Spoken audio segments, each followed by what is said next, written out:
Welcome in, everyone, to episode 6 of the Blurred podcast, where we occasionally yap way longer than we should. Today is a special day because we have a big guest. Velner, did you know that you are the very first person that I ever watched Twitch stream? And you kept coming back to Twitch? Dude, I did. I loved it. That's amazing. I know. You'd swear it right off like, oh, this sucks. You're like, "I love this scumbag." Yeah. I got your name recommended by Pineapple. And before that, I was like, Yeah. why the fuck would anybody watch a Final Fantasy 11 Twitch stream? It's like, what the fuck? What are people doing with their time? And then started watching you at work and I got hooked. I was like, this is amazing. And then I kept watching, and soon enough, I was like, I could probably stream too. This looks really fun. Maybe I can be as engaging as Velner. Unfortunately, once I started doing that, I started meeting people like Hegmo. So it kind of went downhill after that. But anyway, welcome in everybody. Hegmo, Dex, Shiraj, Velner. Pleasure to have all of you here. Hey, boys. Hi. You're Hi. welcome. I do want to. Can I go back to being a guest? It was a lot. It was a lot of fun. No. Anyway, so let's go around the table. We'll start with Velner. Velner, what have you been up to this week? How's your Final Fantasy life going? I hear you just cleared Crystal Paradise. How's that? Yeah, we're just cranking every day. We just cleared Crystal Paradise. I think we might be the first ones on Fenrir to do it, although I can't really verify that, so I'm just going to claim it, and it's fine. That's And awesome. we're just cranking. We're doing Limbus every day. I'm kind of sick of it, but that's okay. Do you have any specific goals that you're working on in game right now? That August Master Trial is the next big thing that we're focused on. That's awesome. When are you guys going to start that? Well, we're going to do Crystal Paradise again on Tuesday, and then I think the week thereafter we'll actually start giving it a crack. A quick search on AH shows that no one on Fenrir has it, so you might be right. Awesome. Look at that. My lies became true. I love it. World's first on Fenrir. World's first. And then in really small font on Fenrir. Hell yeah. Let's go down the list. Shiraj, you're up next. How are you, buddy? How's your first week in the United States been? And tell us about all the fun, greasy American food you've been eating. Can you guys believe he came to America the week of July 4th? It's fucking amazing. Food sucks in America. And I'm officially American. I've seen 4th of July. I've seen a shooting. We're good. You know. I haven't even seen a shooting yet. I'm basically one of you guys. Oh, okay, good. Why does the food suck? Where have you been eating? I tried multiple fast food restaurants because I'm trying to I'm trying to speed run America basically. Sure. And everything tastes like shit. Okay. You have Taco Bell over there? You have to, right? I've never tried Taco Bell in my life. Bro. What the hell? Go there right now. Have you thought about eating anywhere besides fast food? Yes. And you thought still about shit? it. No, I'm going to be going. Just okay. Yeah. Opportunities. All right. So, Shiraj, on a scale of 0 to 10 Hegmos, how many Hegmos would you give America so far? I would say at least 7 shootings out of 10. 7 shootings out of 10? Okay. Good. Yeah. Good. 7 bullets out of 10? Okay, great. Yeah. So it's pretty good. Hegmo, how's your week been? What are you up to, buddy? My week's been awful. Good. Yeah. No, I was I streamed on Sunday and I woke up on Monday just super sick. And I didn't start feeling like I was back to even semi-recovered until yesterday. I finally rallied. So I'm feeling better now, but it was a long week. And then I also work's been crazy busy. So I had a couple nights where for work I was up till 5 or 6 a.m. Doing stuff. So yeah. But aside from that, not bad. We're closing on our first stage 5. Oh shit. We're almost there. Are you doing Lafria? Yeah, Lafria all the way. Yeah. Well, that's kind of embarrassing, but good for you, I guess. We were corrected that Lafria is not very good. So wow. I was looking at some of those comments. It's It's so Final Fantasy 11. Actually, like 50 times. Did you see the one that was like 4 paragraphs long? There's one here by, well, should I, on Survivor, he's got like, he's real mad about the shield. I saw the one where the guy's mad about Lafria. Actually, I want to give a shout out to Vire. Oh, it's the same guy. Yeah. I want to give a shout out to Vire. He actually sent us our first email on the BlurredXI email at gmail.com, blurredxi@gmail.com. Vire, I want to clear some stuff up because I don't think he's being as critical in the comments as like he might be perceived as at the start.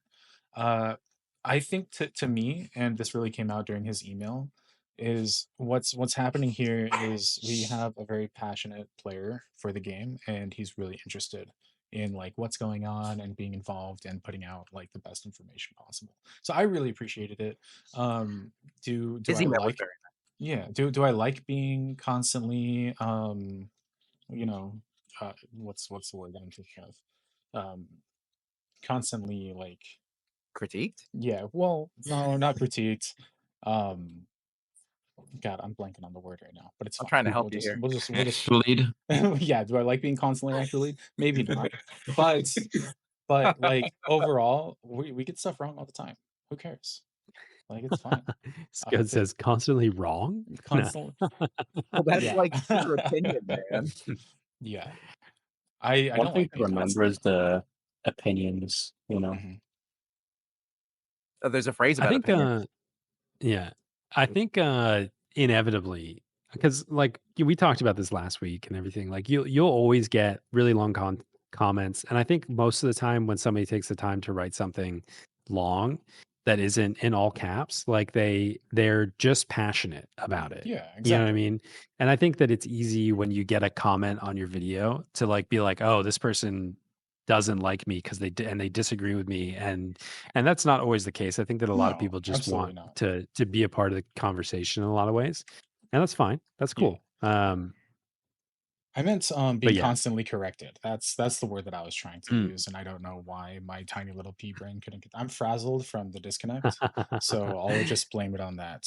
But Yeah. no, I overall I've been really enjoying the comments that we've been getting. We've been getting a lot of good feedback, and so the people that are typing the long comments, I just see that as they're excited about the game, they're excited about engaging with the community, and I think that's great.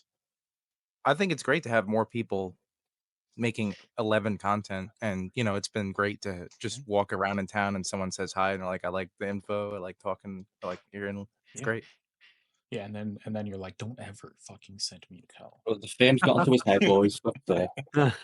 Yeah, If you that's ever speak directly with me ever again, I will make sure that you are Excuse me? blacklisted Do I from this know community.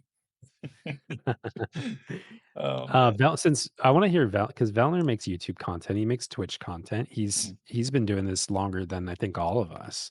Yeah. Do you get a lot of negative comments on your videos? How do you deal with it? Because I think we're I just nuke those people from on the page. I don't need that. oh Negative. yeah. I'm just kidding. I don't get a lot of negative feedback on my my YouTube videos. I don't put out a lot of information though. Like you Yeah. guys will go in deep on those prime ones. I don't give information like that. I'm not that smart. Like I think I don't make big statements about the game. yeah. I think part of It's just me playing. It's whatever. the reason we get a lot of those comments is because we put out content that kind of asks for it. And personally, True. I think it's kind of funny. But I don't know. Velner has had a very welcoming, probably a more welcoming platform than ours, I think. When you make Also, statements of fact, people will Mhm. inevitably yeah, we give a lot of react. rage baity comments. Mhm. The thing about 11 is there's 1,000 ways to play it, and everybody Yeah. has their own way. So when you put out your way and say this is the way, people want to talk about it. Absolutely. Well, that's why I always try That's to part of what's preface. great. I literally will say it a million times. That I'm like, I don't know what I'm talking about. I'm just making this up. This is why I rate it in Hegmos and not Mhm. a real Mhm. scale. And people are still just like, but Oh, man. Dex, how's your week been, buddy? What have you been up to in game? Other than sortie, I've just been working on ROEs lately. I think I've said that in the past, but I've been doing a lot more of them. I think the last couple days, 4th of July week is the worst week of the year for me at my job. So there hasn't been as much gameplay, but I just recently got to 900 completed ROEs, and I'm going for 1,000 by next week. Oh hell yeah! Is that like chasing mastery rank, or what do you Uh, get from ROEs? Like a title, or just completionism, or what's up? I think it's a bit of both. Mhm. There are some titles you get, and as far as I understand, mastery rank is like a value based on how many titles you've collected, since most quests in the game end you with a title, or monster kills end you with a title. Okay, cool. But yeah, 4th of July was nuts. I cannot believe I'm alive. I don't know why I'm not hungover. I crushed like 30 beers yesterday Ooh, between Go me. grab a couple more and work on tomorrow's hangover. Let's hell go. Yeah, it was a nice blackout night. Sounds like you had fun. So this week's topic that we're going to be diving into is actually perfect if we put it in the context of the angry comments, because not only are we going to tell you exactly how to play the game this week, we're also going to tell you how to interact with people. And we're going to tell you exactly how to do it. There's no other correct way than how we discussed today. That's right. So the topic this week is social etiquette. So we're going to be talking about the social etiquette and expectations of people that are either joining or in link shells, the people that have been leading link shells, people that have been running statics or joining statics, and kind of the pros and cons, like the common pitfalls and ways to succeed in the social atmosphere of 11. And I think we'll go down around the table again. Velner, you've been running a link shell for quite a while, is that right? Yeah, I think for like 4 years now, Oh my god. something like that. How do you like it? How do you like running a link shell? I mean, I must like it if I keep doing it, right? No, that's not Not possible. necessarily. No, not necessarily. No, What does your link I shell like it a do? lot. We do everything. We just we have like 4, like we still do it the old school way where we have scheduled events. Mhm. 6:30 p.m. Pacific time, like 4 days a week. We all get together. We do Dynamis, Aeonics, Omen, whatever people want to do. Sometimes Odyssey stuff. Okay. So I've And got to ask, since you have been running it for 4 years, I've been in situations where I end up taking the sub leader kind of role in link shells. And very often, when you have link shells that have been running for a long time, they fill up quickly. Do you have like problems with people being too many people online and you can't get someone in the link shell? Because I've had that Yeah, issue. we've had that. If that happens, I mean, a lot of people multi-box. We just tell everybody to kick their mules out. Mhm. That helps. So And for for the most like part, it's Dynamics, if too many relatively people show up, it's a first come first serve kind of thing, which Mm. that makes sense. can be Sounds unfortunate, but good. that doesn't happen too often. But you kind of pick Oh, up yeah. anyone who's like interested, or do you do like red? Yeah, my approach is like the reason I like to do it is because I want to give anybody that wants to try playing Endgame 11 that opportunity. So my only requirement is you come to me and ask for a pearl, and I'll give you a pearl. And if you want to show up, you can show up to any event, pretty much any job, and we'll make it work. Okay. That's fantastic. Yeah. We'll keep going around the table. Shiraj, you're up next. Shiraj, have you ever run a link shell? I know you've been involved in quite a few like very high-end statics. Give us kind of your experience with groups, if you've ever run any groups. Yeah. I used to lead a link shell from 2017 to 2019. Um, it was honestly not something I want to do again. Having to deal with people like not turning up on time and then freaking out because you left without them Mhm. is a bit of a pain. It was fun though, you know. It is a lot of work scheduling all of the stuff, trying to Yeah. fit everybody in. It is a bit of a pain, but it's fun. Um, I kind of just enjoy doing events with someone else leading it now. Yeah. So much better. Yeah, definitely. Hegmo, I hear you have the most exclusive link shell on Shiva. How's that going? It has its ups and downs for sure. Mhm. It has its pros and cons. I started Link Shell around when I started streaming, really about just over 2 years ago. And yeah, we're in the same boat where like we hit the capacity. We actually asked a lot of people to just remove all their secondary characters and stuff like that. And we try to keep it as just mains. And we often hit that 64 limit during peak content as well. Like we made an overflow link shell at one point that people hardly ever use, but yeah, it's a pretty nice link shell, in my opinion. We do events, just like Velner mentioned. We'll do our scheduled events. We've got a schedule on the Discord and everything where we do Omen, Dynamis, and Vagary, and all that stuff for the community. And yeah, those runs often fill up. There've been times where we've had like I think 3 full Dynamis groups in the link shell running at the same time, which is That's incredible. crazy. And it's one of the most stressful things for me. I like Mhm. my least favorite thing about running a link shell is gathering, especially when I'm on stream. Because I'm trying to like min max the party comps and make sure that 2 alliances are both balanced and set up for success. And I'm also trying to like not just sit here staring at my screen typing and like talk to people. So it's my least favorite part, but we make it work.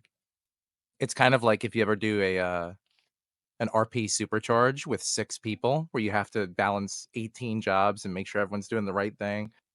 And you're just like looking at these parties and you get lost really easily. When we're doing RP runs, sometimes I run 2 RP groups at the same time doing the 3 charges. That gets real frazzling.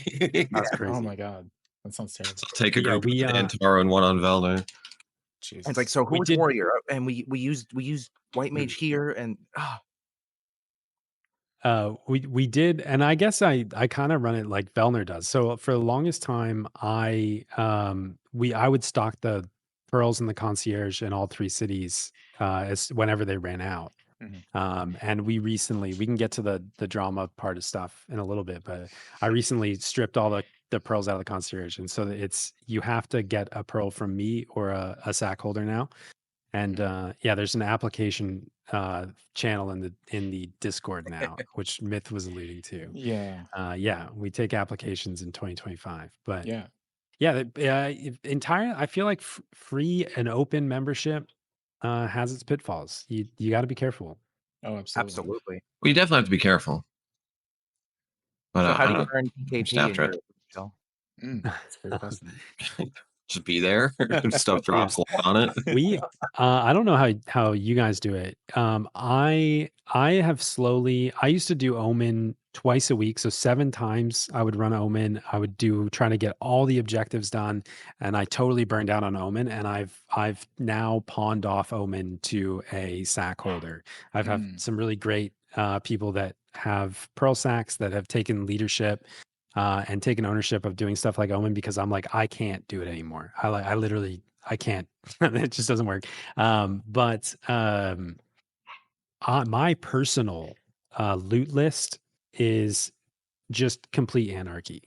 People get frustrated sometimes because they'll come to Dynamis and they'll be like, "Oh, hey, what's the lot rules for like Volt stuff?" And I'm like, "If you need it, lot on it. I don't just lot on it. I don't know what to tell you.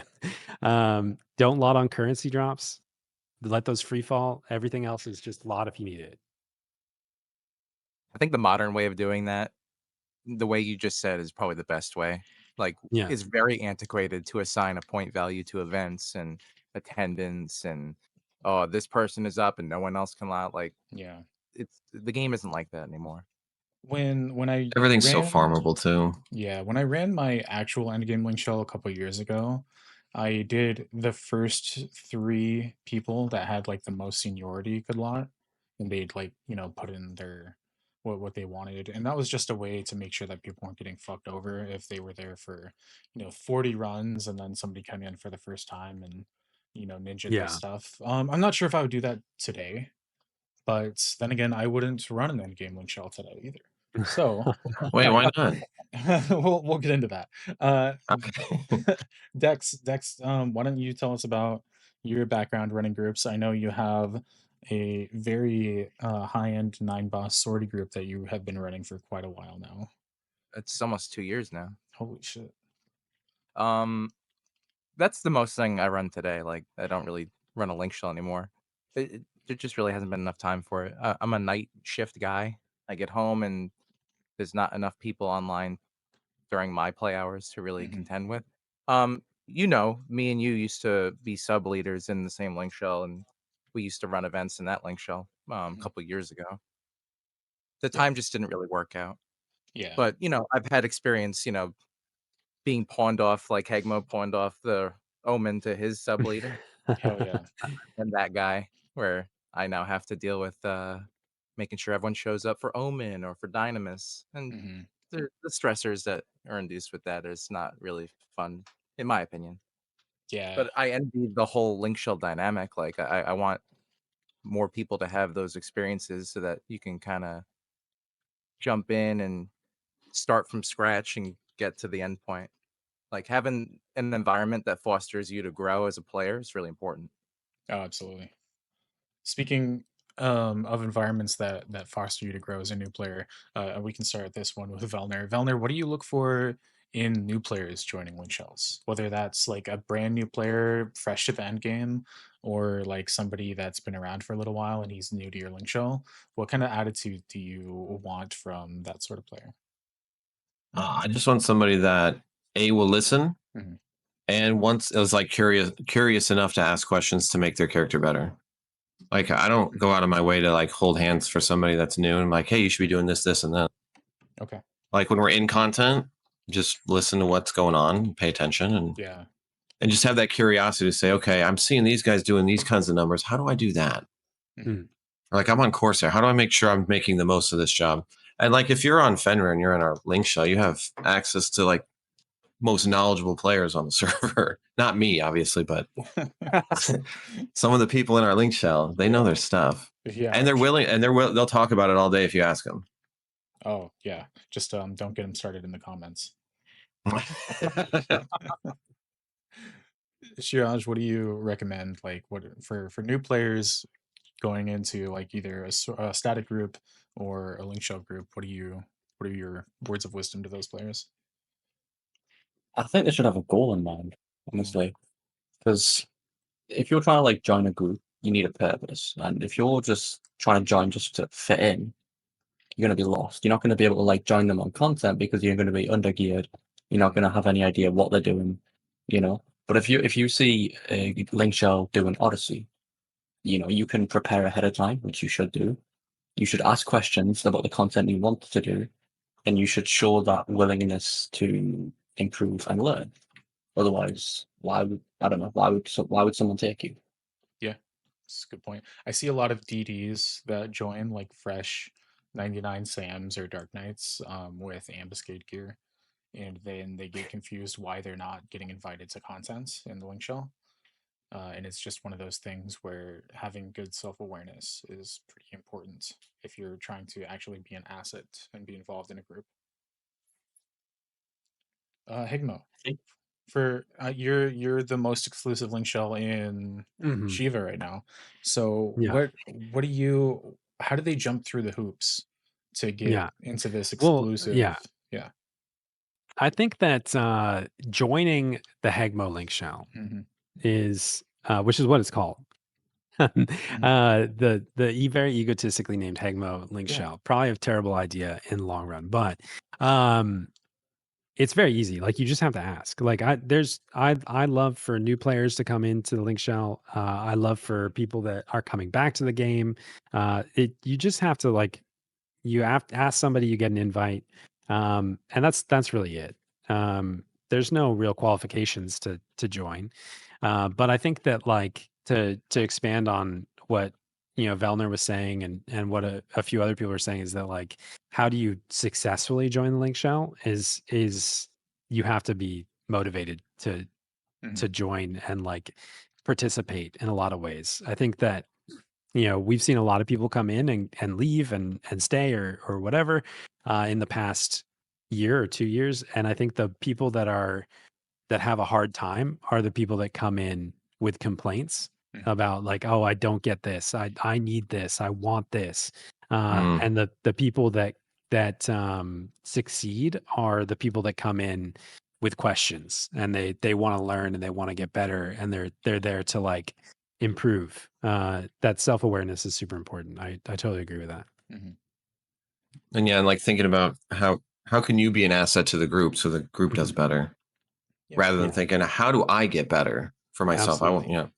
That's And a I big think deal. that like, I won't call any specific people out, but like No, do there it. have been Do it. people okay, so sure. No, there's a guy that joined our link shell. He stopped playing because he had real life stuff, but like he literally joined, he created a character last July.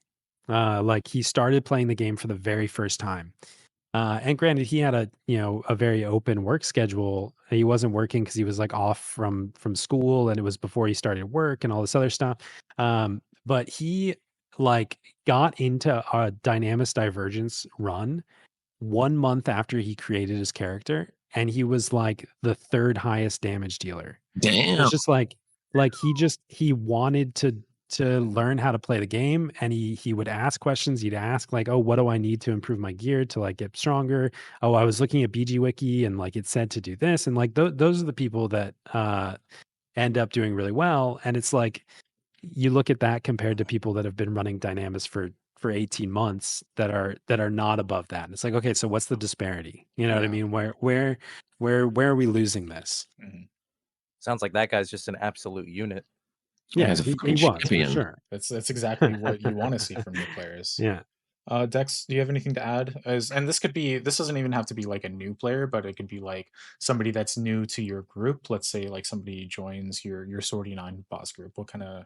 Well, on top of like, wanting to improve their character, their job, I want them to be present and open-minded so that they're flexible enough to like adjust their perspective of how to play the job. Yeah. To something that is more malleable and works for the group, for the activity you're doing. I don't know. It's just like when you bring someone new on, like everyone said, you want someone to ask questions. You want someone to adjust themselves so that they're not like just there for a handout. Right. Absolutely. Especially for content like Sortie. Absolutely. You definitely need somebody who's going to listen. And yeah, well, like if you say this is how we're going to do it, just do it. I don't want someone who's going to come in and be like, well, we did it this way in my last. Oh my God, I hate that so much. My last annoying shit ever, bro. Just because you were talking, I don't want to have 300%. to give them a whole explanation as to the X, Y, and Z as to why we do something. It's like, this is how we're doing it. We can have a conversation at another point about doing it a different way, but don't do that to me like in the middle of a run, in the middle of an activity. My God. So we had a question in chat that I do want to post. Oh shoot, I should have chat up, huh? I'm lurking, but it's behind my game screen. I'm an idiot. You're fine. Pull it up. And the question is, oh gosh, I lost it now because people keep typing. Tell people to stop typing. Okay, it says, how does a solo person even get the gear to be allowed to participate? And this was Ven Pariah in our shared Twitch chat. So what do you guys think about that? Solo people that are trying to get to a point where they can get the gear to really help out the group. Because I mentioned earlier that if you're a fresh 99 and you have ambuscade gear as a DD, you're not going to be a big help to the group. How do you guys think they should go about that? Can I offer my actual personal experience with that exact same question? Yeah, go for it, Josh. Of course. So around 2015, when I returned to the game, right, I had Sparks gear. I had an I-level 117 Paladin and an I-level 117 Thief. I farmed my own Aegis from scratch. And I got invited to a link shell. Well, I asked to join a link shell because I wanted to do endgame. And I told them, I farmed my own Aegis and I'm willing to like learn how to tank endgame stuff if you can give me the chance. And they did not even hesitate. They just invited me and said, come join us. We will teach you everything you need to know. And in the future, work on other jobs. So I worked on Ranger, I worked on White Mage and all of that stuff. And those guys are still on Asura today. Their old link shell was called Troublemakers Inc. And Brat Girl is a legend for that. That's awesome. Velner, Hegmo, you guys have anything to add? Flair, like people that don't have the gear that are trying to join your guys' groups. Yeah. Oh, you go first, Heg. Oh, sure. I think that like Van said he followed up with that. Like he said, how does a person ask questions, and like the response is like, I'll Google it. You know what I Oh, mean? And I fucking think hell. Those that's people just just don't as fucking talk toxic. to anymore. Yeah. Like Yeah, people who like say that, like they just suck. I mhm. hate that. Like that's just toxic on the other end. You know what I mean? Like, yeah, like it's when you have somebody coming in and demanding to be carried or whatever else, like that sucks, and it's hard to work Mhm. around. But when you have somebody that comes in is legitimately wanting to learn how to do something or progress, and like they get the response like, I don't know, BG, go to BG Wiki. You know Yeah. what I mean? It's like I think in that yeah, case, but you like just haven't found your people and you just right. start looking for a different group. That person's Yeah. just not And trying to help you. Yeah. I think that, as to our previous conversations, like there are a lot of people that play this game that can't wait to give you paragraphs of information 100%. about how to 100%. do it. Yeah. Like and I think that there are definitely people that I'll help more than others. And it comes down to that again, back to the attitude. Like if you come in and you're like, how do I get a sortie 8 boss group? How do I get an Mhm. invite to your sortie? I'm like, I don't Mhm. know. I can't really help you with that, dude. Just start running sortie. But if you come in and you're like, hey, I really want to, understand like how to progress and get a little bit stronger, or like maybe like how do I get into an Aeonic run so that I can get my God hands so that I can participate in this content later. Those are the people I want to help. If you're thinking about how you get something to become stronger, to be an asset to the group, I'm immediately gonna go out of my way to help. You know what I mean? Yeah. But if you're like, how do I get more Gallimafree? Can you get me more Gallimafree? I'm like, I don't know. That's a good question. I would like to know too. I Yeah. think your A question is so much better than your B question. Like, Yeah. get me more Gallimaufry versus how do I get more? Yeah. So I'm willing to answer some questions as to how my group did stuff or how I've known other groups to do stuff if they ask a how to. But if mhm, they just want me to like bring them along and I have to like Mhm. from scratch build them up, then I'm not all about that. yeah, self-awareness for me is a big thing That's because you have to understand as a new 99, some jobs will be able to contribute to a group much more than others. If you come Mhm. in on with 117 Sparks gear, you can do a lot more to help a group succeed on White Mage than you can on Dark Knight. Being willing to play the job you maybe don't want to play is a big thing. I think we And covered this a lot in our jobs ranking right, episode. yeah, But like I came back to the game, I was a blue mage. I go out, waste all my time for like 6 months getting a Tizona, screwing around, mhm, and then I joined a Link Shell and I wasn't really helpful on blue mage. So I worked more on Corsair, and then I worked more on Bard and things like that to try and be more of an asset to your team, and you can yeah, fill holes and be flexible is much more of a good mindset to see improvements and see yourself succeed in more of a social aspect. Whereas mhm. just playing by yourself, that's why you see so many DDs because they can just go around and do lower end content as a damage dealer. Absolutely. And this actually segues into our next topic really well, because a lot of the reason why I discourage people from pigeonholing themselves into, especially DDs, early in the game is because when you do that and you join a group, and don't get me wrong, you can do that in some content. Like if you're just joining an 18-man Dynamis, it's a little bit different. But if you're trying to like join Odyssey on an undergeared DD, you're forcing the burnout onto other people.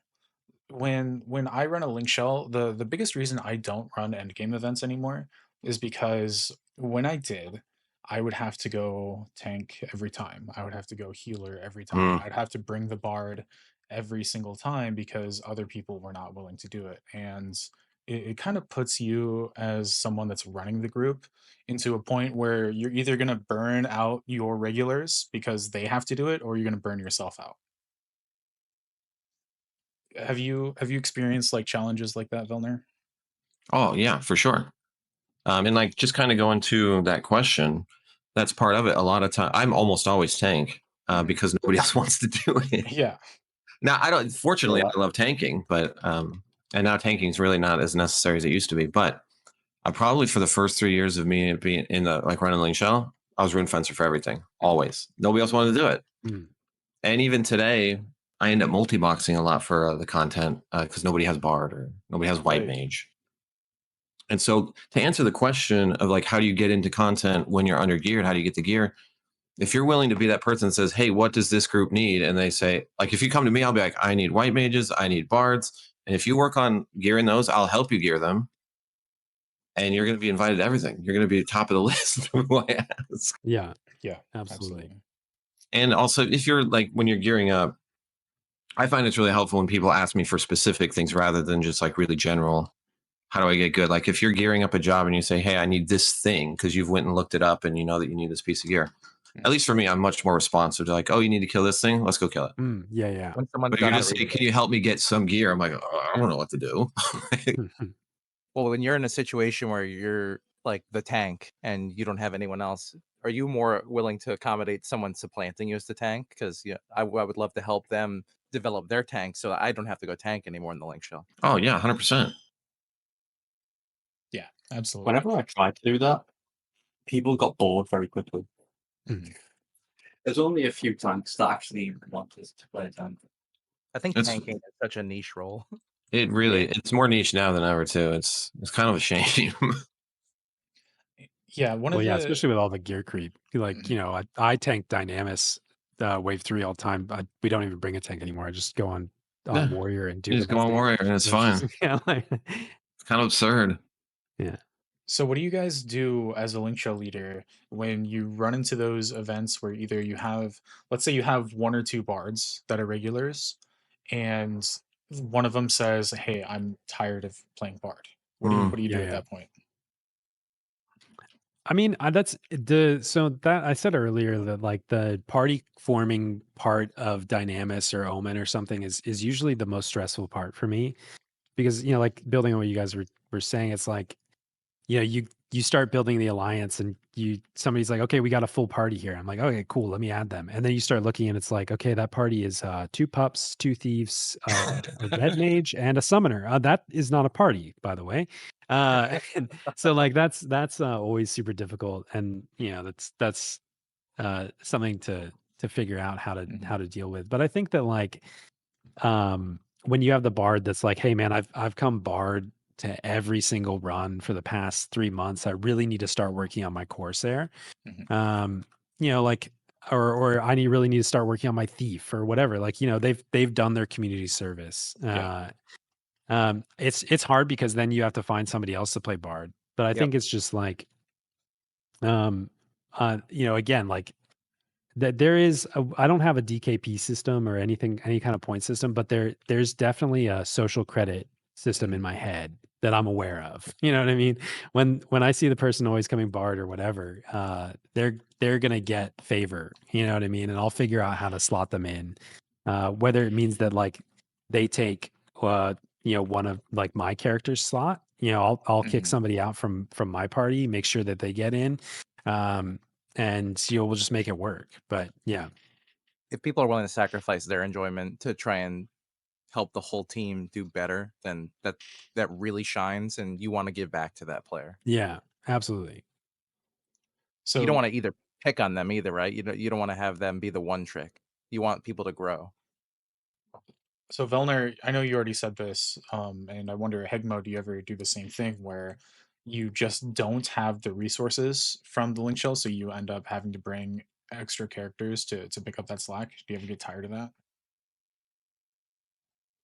I don't get tired of it. I kind of do it as like that's honestly my default, is that like I know what needs to be done to complete this objective. If we want a wave 3 run, we need a party, at least one really strong party with a really strong DD, a Geo, a red mage, a bard, a core, and a white mage. I'm set up to do that. So if anybody can sub those spots, I absolutely welcome to. But like you know, that's the default we need. I am really reluctant to be like, okay, I can drop the Geo for your thief, but then we won't win. We won't clear. That won't help anybody. So that's kind of my default personally. Yeah, so if anybody goes to Shiva and joins Hegmo's Link Shell, just know you're not going to be invited to events if you. No, it's not the case. Like we'll figure out how to make it work. And like we have had plenty of Dynamis runs where there is a party that's, not optimal, has no buffs, doesn't really have a healer. And it's more so like, yeah, you can join, you can come, but you're probably not going to have fun. You know what I mean? Like the non-buff party swinging once every 5 seconds. Yeah. Speaking of that, and one of my link shells, they I never get to do Dynamis with them, but there was this huge drama, and these are like top end players. And then one of the parties of their 3 parties in the alliance, they didn't have a white mage, and the one player who was like the main DD in that party, like threw a huge gasket over it because he wasn't getting his heals and he died a few times and blah blah blah, and he got really butthurt about it. Ended up leaving the link shell and breaking up some statics, and it's like, you need to calm down. Yeah. On the flip side, because we've talked about like new players going into a link shell and having an open mind and things like that, there's definitely a level where the veteran players need to stop taking things so seriously. Have you guys experienced that in your link shells? I never take things too seriously. I don't know what you're talking about. Tell us more about that, Velner. Why don't you take anything seriously at all? Because I'm drunk half the time. I'm just not worried about it. No, Why you I'm half kidding. Yeah. I do take things probably too seriously sometimes, and it's something I need to keep in check. Particularly when somebody kills me when I'm charmed, I will fucking blow up. Oh yeah, It's completely unreasonable, but I can't handle it. Down. There are 2 people. It is the biggest sign of disrespect. It's all targeting whenever a charm goes off, and there are people like That's getting. What they always say. Oh, I target you by default. I don't know what happened. Yeah.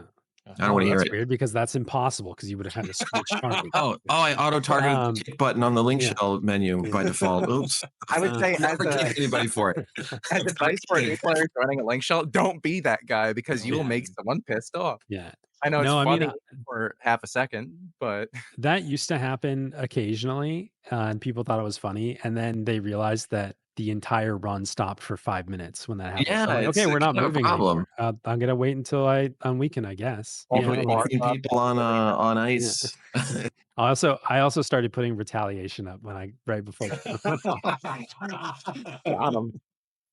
Can I just say that there was a time pre-master levels where it was probably a little bit more acceptable to kill your charmed playmates. Oh yeah, link shell mates, but playmates, link shell mates, whatever you want to call them. I'm gonna start calling everybody my playmates. Oh my god. Yeah, if you're my playmate, good. Hell yeah.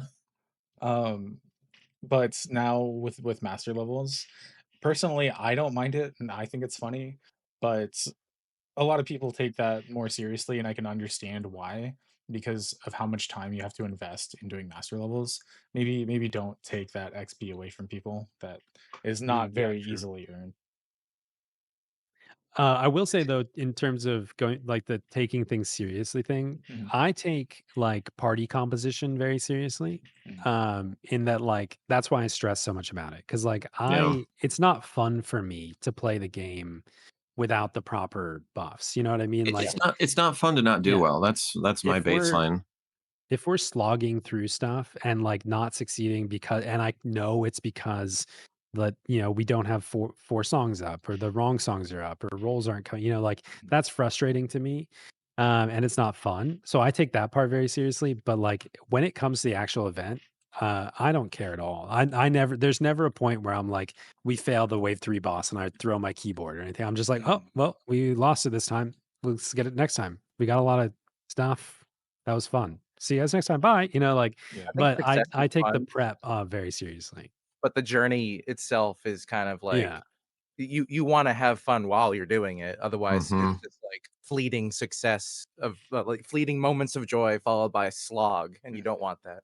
Yeah. It's a little side tangent here. When Dex and I were running our endgame link shell, this was probably like 3 or 4 years ago.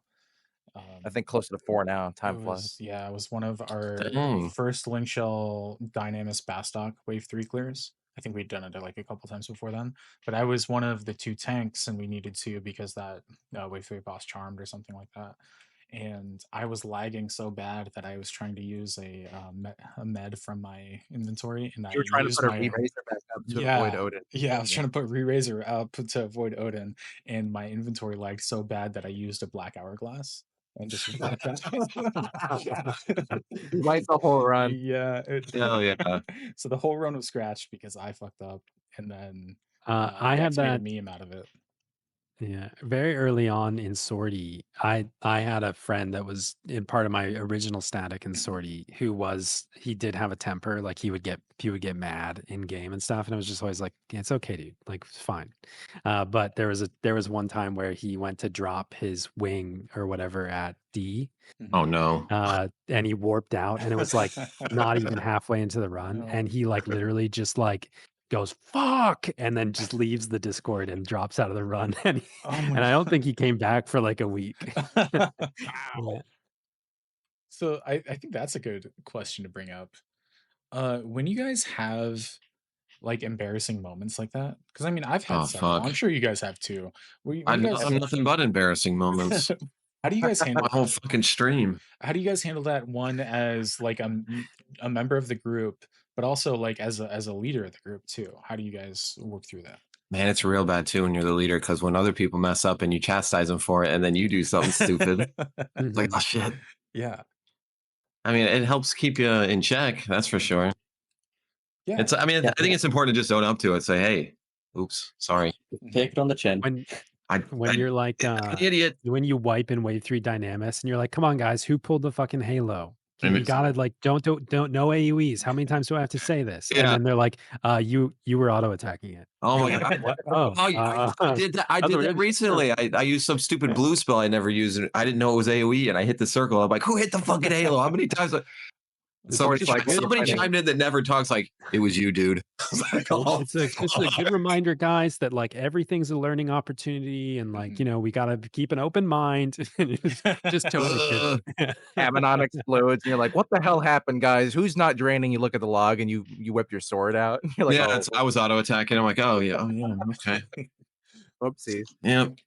Yeah, I remember we had something like that early in our Odyssey career when I was running our Odyssey static and Dex was there. We were gonna re-enter into a guy V5 because we had like timed out or something, and I fat fingered the wrong NM, and well, it was one of those two. I can't remember which one, but I was like, oh well, sorry guys. Anyway, I got to go to work, and I just kind of like You just walked out. yeah, pretty Immediately much. bailed, and we're But just like, "Well, that was different." yeah, well, I had to leave, but as a leader that's done like a lot of stupid shit in my time, I don't really take it too seriously anymore. I'm just like, yeah, I fucked up. Okay, I'm gonna go move on to the next thing now. Like, sorry, Yeah. let's keep it going. I can't I think tell that's you the how many most times I fucked up and like going up to O, either went up or just left. Oh yeah. I'm like, well, or people we're not leaving. doing O today, guys. Yeah. Sorry. You either just leave or you kill an Omen boss, and you're like, all right, good job, guys, let's warp out. And Oh, no. the fucking regal earring hits the ground because nobody waited for Oh that. Yeah. no! One of my first Omen runs, I did that, and I was brand new to the game in the Link Shell, and they're like, "Who did that?" I did not own up to it. I still haven't told Stormy to this day that it was an U2 grip or something that got lost because of me. Who touched the fucking sparkle? I'm like, oh fuck, man, I'm gonna. Yeah, it's a rite of passage. But I It think wasn't that me. like I didn't even say it wasn't me. I just didn't own up to it. I just kept my mouth shut. I think especially as a Link Shell leader, and especially like for a lot of us, like when you're streaming it, what Myth said is straight on. Like you just have to move on. There's no point in like trying to like get to the bottom of anything when something weird happens, whether it's you or somebody else. It's just like, well, that sucked. Anyway, let's keep going. Like what's next? Because you put so much value on like the win or the item you want to get, but ultimately like mistakes are gonna happen, and you can't just toil on the one mistake and keep bringing it back up. I need to take all this in because I'm not good at just moving on. I get really mad sometimes. I get embarrassed is what it is. I get embarrassed on stream when I do something really stupid. Yeah, we can say this and not act on it. That's true. We know what the best I need to practice imbibe is, but we wanna this. be better. So I'll get embarrassed. I'll fucking dwell on it, and then someone will do like a sound alert in the stream, and I'll just fucking blow up, and I'll ban them. It's really bad. Speaking of that, as a streamer, like sometimes the best things is like, in order to remove an embarrassing moment, is to just keep reliving it over and over again until you get numb to it. And yet here I am doing it every day, and I'm not numb. I even put sound alerts specifically to troll me, and they piss me off so much, and I don't know why. I'll just take them out. Like the level down sound or the failure from Smash Brothers.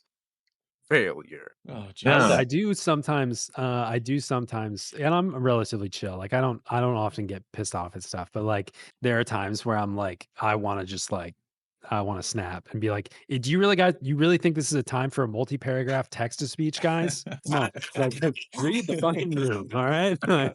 That's probably me. Well, I think people do it specifically to get that reaction. Yeah. And I give it to them every time. I can't help it. Shraj has been like the moderator in chat, like just Yeah. chatting everyone up about their questions. I was gonna say, Shiraj, he hasn't spoken to this yet, but I know I don't think you've ever messed up in a group content before. But do you have anything to add to this subject? See, the last time I did like have a proper fuck up, I got bullied for 7 years. Did you say for 7 years? For 7 years. Yeah. Hell yeah. Good. Did So they make a I'm meme kinda out like- of it? So wait. When you made the mistake, were you 16? Oh, Jesus I was 16, 17, yeah. So, I was tanking Aeonix, right, as Moon Fencer, and basically I had a keybind that does JS equip naked for some reason. Oh no. Jesus. Yeah. Hell yeah. I'm tanking Maybe the it was for like Helm. the Omen objective, right? To cheese the cures. Yeah, I'm tanking that, and then I die. And then I'm like, fuck, my bad. I'm sorry I wiped. And then the very 20 minutes later, we go reset SPs. We go to the Abyssia, the spider, in Ulagon Range, I think it is. And I died again. Like, and I was an EPO Rune Fencer, and I died in Abyssia. And that was Oh, God. within 20 to 30 minutes of just hitting like JS equip naked. Mhm.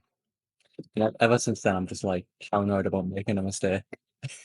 Oh, jeez. Well, your stream is known for just being on the ground. Yeah. Right. I No, mean, that's fair. I guess in a lot of ways, Shiraj, you've failed your way to success. Yes, I Yeah. have. I think that's a good Make it, descriptor. make it, right? Oh, jeez.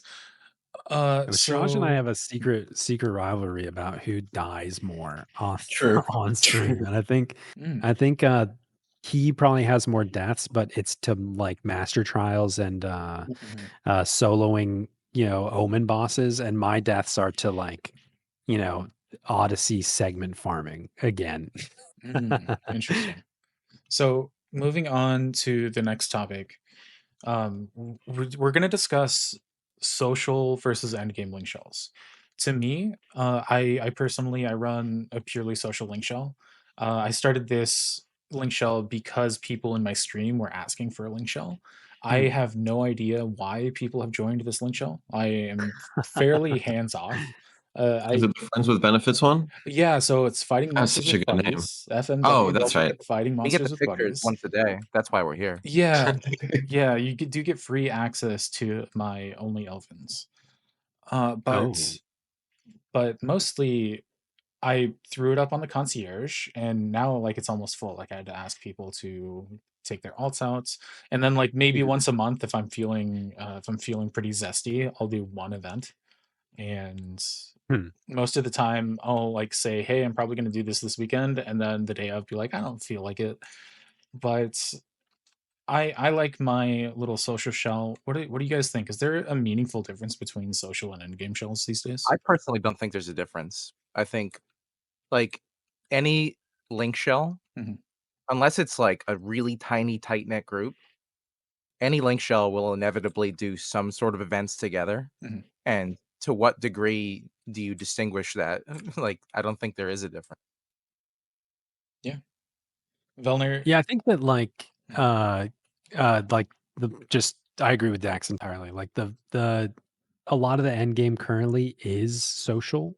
You know what I mean? Like I feel like Omen, Dynamis, vagary, anything that's link shell wide, that's not an individual party is kind of a social event anyway. You know what I mean? In terms of Yeah. how gear creep has affected it. So Velner, your link shell, would you consider it an endgame link shell? Yeah, I think so. Just because we schedule events. I mean, that's it. I think that's really the only meaningful difference. As like a social shell, I'll take anybody in. Right. The idea of having a an interview process or whatever, I think that's silly. Because the power creep is such that really anybody can join in on content and you can make it successful. Yeah. So it's much more social. It's much more social in that sense. I'll just take anybody in. I don't care. The only distinguishing factor is I take the time to schedule consistent events, and I'm always there to put them together and make sure people are doing stuff. Mm. So when Odyssey came out, it kind of killed a lot of the link shells that were going. It really did. It made it a lot harder to keep together the big shell culture. So how did that change for you guys? Because for me, I started running my link shell right about when Odyssey came out, and it almost felt like when I would do like big link shell events like Dynamis and stuff like that, or Aeonics or whatever, it almost felt like I was just kind of putting in my time for the larger group until I could go back and work on my main focus with the smaller group. Yeah, absolutely. That's kind of honestly. Oh, sorry. Go ahead. No, I was gonna say that's kind of consequence of how they've done the last few events in Sortie and Odyssey. How they've been so structured and focused on a 6-man group. Yeah. Do you think that's changed since then? Is like, have we kind of figured out the formula of more relaxed link shells? Because that's what I feel like it's been the consequences. It's forced link shells to not be super hard end game stuff. I don't think the ability to run like the old school Aeonic style or even like 75 era style link shell is possible anymore. So I think the merge of social and end game is kind of mandatory these days. I don't think it's certainly not necessary to run a link shell like you used to. Yeah. It'd be completely superfluous. I think the content is what separates it, right? Yeah, I agree with that. The content is dictating it, right? And like I think that part of it is that nothing, like we've all kind of been mirroring the idea that nothing really requires a link shell at this point. Dynamics can be done by a single party. Omen can be done by a single party. Odyssey, Sortie are single party events. Like there's nothing that Aeonics can be done by like a group of 3 people, or in some people's cases soloed. You know what I mean? Like you don't really need a alliance or anything. And I think that that's something that Square Enix has been strategically doing. They're trying to make smaller man content that's easier for smaller groups to approach, so you don't need 18 people. But at the same time, I think that there's something missing there, in that, like, hopefully we do get some meaningful 18-man content at some point, to kind of bring that back a little bit. We got Limbus as meaningful 18-man content. Well, as watching your stream when the content came out, it didn't seem that way. You can bring 18 people, but it's a fucking mess. It's kind of fun, but it's a mess. I hope they need to add more to it to make it more 18-man friendly, like the NMs or whatever they need to do. I want to bring 18 people into that content. Yeah, I hope that's my hope, is that like Limbus becomes something like that, and that right now we're farming, and like you can do it in a party of, you can do it trust or whatever. But like I hope that whatever the NM system is, it kind of requires that level of play or something. I'm not sure how they would do it, but yeah, I don't know. We'll see. If the shift does happen where we are like more 18-man focused, do you guys think that would affect how you run the link shell at all? Are you going to add more lines in the application Hegmo? I mean, I don't think it would largely affect. I think that if there were, and I thought a lot about this because I was anticipating like Limbus to come out and be a link shell event, and I'm like, oh shit, how are we going to work this into the schedule? How are we going to prioritize, who gets into the invite? Because everybody's going to want to do it. It's not going to be like Omen where nobody really cares. Everybody's going to want to show up. How are we going to? And so a part of me was relieved when it ended up being what it is right now. But I think that's the biggest thing is that like it would, it would kind of force me to change how we run an event because we would probably have to set, a very strict group. Like it wouldn't be a first come first serve. It would probably be like you're in a group and these 18 people are in this group and that's it. You know what I mean? Like there's no subbing, there's no anything like that. Like you have to show up on time and be there on this day to do Limbus. That'd probably be how I approach it. Like make very strict static set groups. Yeah. I think ultimately like the content itself needs to be less hardcore, like much more relaxed. And ultimately like as content ages, it becomes more lax, right? So V25s are more approachable now than they were in the past, or even V20. So if you have a air quotes social link shell, people can kind of just get together and take these challenges because they're kind of solved. So we have, a Limbus piece of content that's 18-man. I would kind of want it more to be Omen-esque or Dynamis-esque. So it's not like I'm having to crunch numbers and get my best 6 people together. Like we can just have anyone who wants to play come, and even though they might not be contributing as much as the next person, they can still help a little bit and make the content, by better for everybody. I like that. Velner, do you think like going back to 18-man stuff is going to impact like how your link shell functions? I mean, it would be dictated by the content. Like if it's really hard and we're not going to die unless we take it super, or we're not going to win unless we take it super seriously, then yeah, I would become a little more selective of who comes and how we put the parties together. You still have everybody come for all the other content, but like if Limbus becomes 18-man and it's really hard, it's going to just have to be more structured and more planned.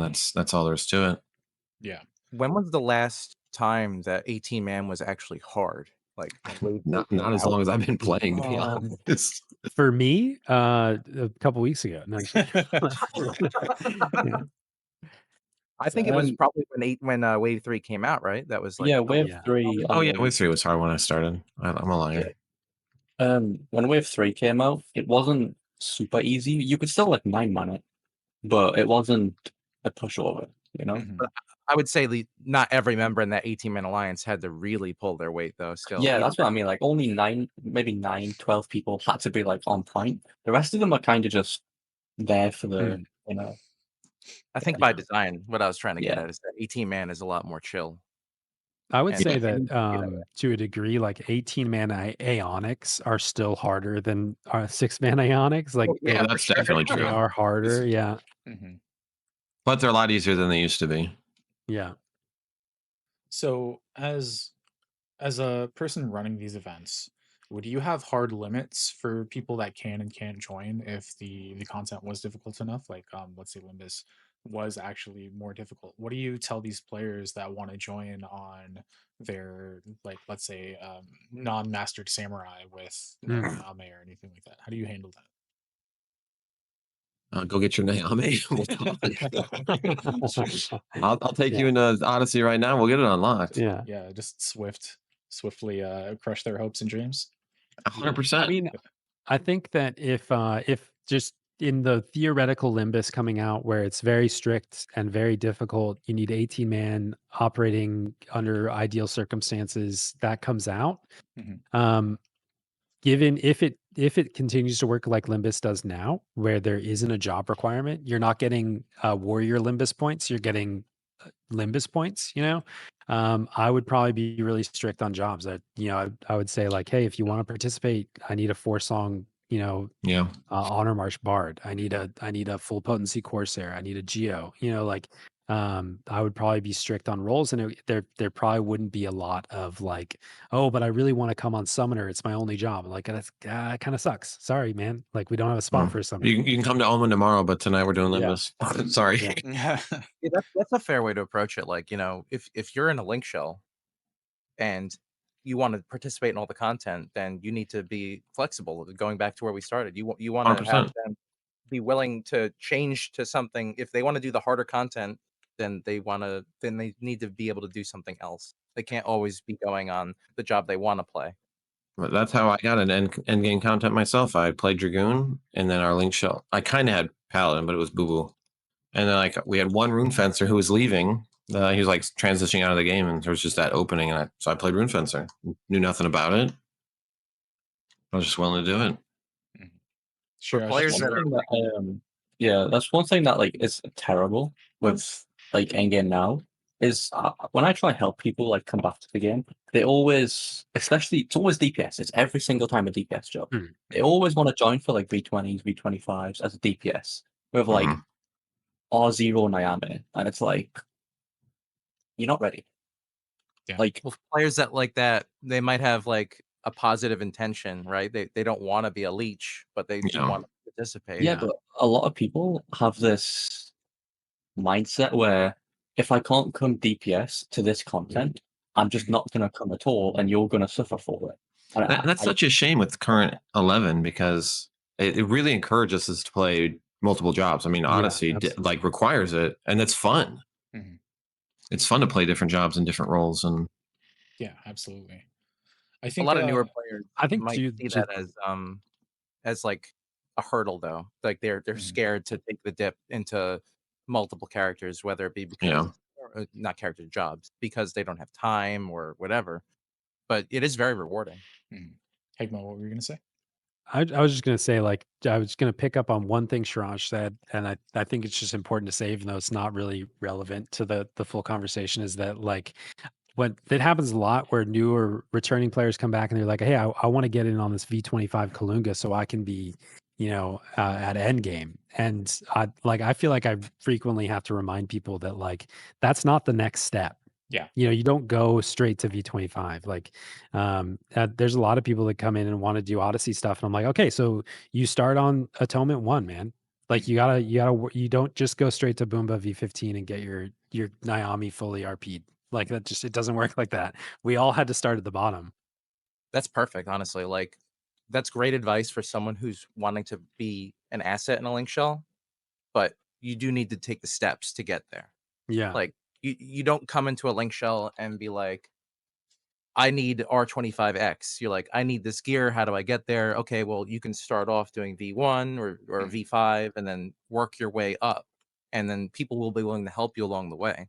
But you don't want to just be like, help me do V25. I have V0 done. So just carry me, basically. I've seen that a few times, and I've genuinely like encountered some people in some link shells like recently where people will join the group once these V25 clears, and they will try and make you feel like you're missing out on them as if they're so important because that as if you need them because they have like, I don't know, some dodgy samurai that has no gear. Like, it makes no sense. It's tough though, because like, how do you find a group today to start at Odyssey of V0 and work your way back up, like all the way through? I think you can. There's a lot of players that are willing to help along the way. Like inevitably, you're going to need help, and the right way to look at it is that everyone at one point needed help with something. So if you have a positive, like perspective on it, you go in and you're like, I just need a little bit of help. I don't need a carry. Then more people are going to be willing to offer you some assistance. Oh, that's true. So you don't need to start off at the top tier of everything, right?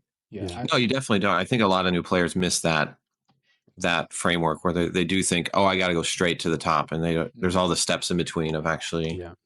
Like you don't need to do VD Ambuscade right away. Like all of us farmed Volume 2 on normal for a while when we were new. It's fine. When I restarted 2-3 years ago or something, I literally did Volume 2 easy Ambuscade for like literally 2 weeks straight. Just Me too. Get, like basic stuff. It was that stupid Trillis, and sometimes it would do me at like 10 minutes, and I didn't know that you could just get holy waters, and I would just die. It was infuriating, but I did it. I got my full set of +1. Yeah. I have a rule I with, do think that like. Go ahead, Hegma. I was just gonna say like I do think that like there are a lot of complications in that like sometimes your schedule doesn't work, sometimes you might not even just like some of the people in the pool, but there's so many times streaming or with the link shell that I'm like 6 different people will ask me on different days, I need Odyssey, and I'm like, oh, you should team up with the other 5 people that are asking. There's a party there. You guys just have to communicate. I can't be the person that It's too hard for me to play the game for myself. I can't play it for 6 other people also. Like, Me and Myth did we cut our teeth doing, the climb from V0 to V5 to V10. That was our like static Oh that my we god, that was so much fun. It was Those were the days. I can say with the most confidence that doing that from scratch was the most rewarding experience. Like most people will see it as I want to get the top gear and I just need to jump right into the 25. Yeah. But doing it the right way was really rewarding. And I think the best thing, and you will all agree to this, is that you can get someone in your link shell who has the clears to help with the RP aspect of it. Because back then, we had to do V5 over and over again for RP or V15 over and over again. Hell yeah. Having someone to bring you into V25 just for the RP itself is the catch-up mechanic that the new players would enjoy. Huge. Yeah. So when I have people ask for help in Link Shell, there's 2 fights that I will always help with. If I'm not busy and I don't have anything else going on, I will do whatever I can do to help you through Cloud of Darkness, and I will help you do the Voracious last fight. Because those are 2 fights that a new player, it's very understandable that you couldn't do if you like haven't had time to gear and stuff like that. Yeah. And then what I look for beyond that, if somebody is in my link shell and they're actively trying to help themselves, that's when I go out of my way to help them. That's when I start bringing them into like, hey, you're on warrior, that's your main job. Here, let's go get a Kalunga clear for you. That's when I'll go out of my way to actually help people, and I won't go out of my way to help people that I don't see actively trying to help themselves. As a person that's been around for quite a while, if you help yourself, try to like get into content, make groups, actually go out of your way to make groups, then I will help you. I'm sure other veteran players feel the same way. Absolutely. My attitude to somebody coming to me and saying, "Hey, can you help me kill Kalunga V15?" is totally different than my attitude to them when they come to me and say like, "Hey, I looked up how to do Kalunga, and we got a party. We have a paladin, we have a white mage, we have a bard, a core. We really need a warrior. Can you come warrior?" I'm 1000%. Oh, that would be great. If you built the party and you're inviting me, I'm ready to go. Yeah. Always But if you come to me asking me to make the party for you, I'm most likely going to be like, "Hey man, I've got a lot to do. I can't today. Exactly. Sorry." Even if you have like 2 or 3 people and you need me to fill in, if somebody comes with that, I'd probably say yes to that almost every time. Especially for content where you've already. Me and these 2 people are doing this. Can you bring yourself and your bard? Yeah, let's do it. Yeah. Let's crank. Like you don't want to have to make your own group, let alone make a group for someone else. Yeah, it's a pain in the ass. The biggest the biggest hurdle in modern day 11 is scheduling. I think everybody can agree on that. Is just actually getting a group together. So if I see you putting in the effort the way a lot of us that have worked our way up to the point that we're at have been, I'm always happy to go out of my way to help, assuming there's no other like outside. How good does it feel when you take somebody in and help them and they become really fucking good? Oh, it's amazing. So that's my favorite. Yeah. See somebody start like as a neophyte and you're helping them along, but they're really taking the reins. And next thing you know, they're one of the best people in your group. And they're great to have around. Nowadays is just sortie. And, every now and again, we lose somebody who is like my anchor, my right-hand man. And I'm like, fuck, I can't replace that guy. So then, it becomes this arduous process of trying to find somebody. And then you bring someone in and they're not that good. But I've had it so that so many people, like, as long as they're asking questions and working on it, they become like that person really quickly. And it's really the most rewarding thing is just seeing someone that's the best part of running a link shell is that aspect of it. To Myth, like I totally agree. If somebody needs help with Cloud of Darkness, Voracious, Resurgence, Final Fight, that's the first thing I'll help people with. And I won't name drop because he doesn't like it when I do often. But there was a player that had just come back to the game, and it was right when I was starting my link shell up, and he was shouting, not even in the link shell. He's like, "Hey, can anybody help with the Voracious Resurgence fight?" And I was like, "Hey, yeah, I can come help." In my head, I was like, "Okay, yeah, I'll go help him, and then I'll tell him about the link shell and tell him about the stream and get him, like, hook him in." But he actually ended up being the person that carried me through Ammonon. So like he ended up being better Oh, than I wow. was by the end of it, you know? That's So awesome. like yeah, I mean I think those people that like Yeah.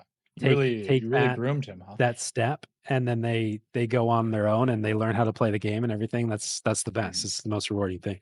But did he sub to the channel? Because that's the real reward. Oh yeah. Yeah. That's the real reward. Yeah. Somebody's got a 2 or 3 sub, or he's not getting through that chaos fight. Is that You subscribe to the OnlyFans. is that kind of like RMTing, Hegmo? Did you just get outed? I don't. Is it? I don't know. I mean, there's definitely a I think bias. I think it's don't know. legal RMT. It's fine. It's a gray Yeah. area. Oh, okay. It's Yeah, a gray area. We'll discuss it 100%. next time when we discuss botting and RMTs. To Yeah. get even more angry Oh boy, comments. No, I'm just there kidding. is a 100% bias that I have to people that are in my chat, following and or subbed. Yeah. You know, like if you need help and you're one of those people, absolutely. But if you're in the link shell and you get the notifications every time I go live, and you're still not here, I'm probably not gonna. No, just Earn a detailed list of the viewership every stream. Earn 500 points by buying a shirt. Giving like people in your chat priority. Like something that we didn't really discuss is as to being part of a link shell is how often do you see in link shell like it's full and no one's talking? Like if you're the person who is like friendly, outgoing, and chatting all the time in the link shell, you're gonna be much more invitable. I'll tell you that. Oh, that's true. absolutely. Especially like at events too, if you're participating in the Discord chat and stuff. Even if you're not the best player, like just being friendly and sociable, it goes a long way. Yeah, 100%. Also, there's one other thing as well. I don't know if Dex would remember this because I don't think you were there for my Boomba player, were you? I don't think I was online for that one. We did all the other 25s with you. Yeah, like what not to do is if somebody has a question, like if you're like the experienced person, if somebody has a question, do not just say we do something because this is why, and you don't explain. You don't even explain why. You just say this is the reason we're doing it this way. Don't ask any more questions. Oh, I know who you're talking about. Yes, I'm not going to name drop, but yeah, I remember I don't like that attitude because nobody learns anything. Exactly. I remember doing V25 Boomba with these guys, and I asked a question like, "Why are we doing it like this? What about this strategy means we have to do it like this, and we can't use this?" And it was about Rake and Gambit because we don't use Rake on Boomba at all. And I asked, "Why do we not use Rake?" And because I kind of got thrown in there, I didn't have enough time to research, and they just one person just said, "Because we just don't use it. Stop asking questions. Do what you're told." And I'm trying to like shut your mouth and get in line, Shiraj. Yeah. And it took about 45 plus minutes for somebody else to finally tell me why we don't use Rake, but we use Gambit instead. And we did the same, and I never see. I don't have any curiosity. I didn't ask why. Well, the reason why is actually because since that 10k damage is actually like cumulative, it affects skill chains, and Rake will boost the skill chain damage over the 10k on a There you go. Look at that. I just learned. The only reason you should use Rake for V25 Boomba is if you have accuracy down.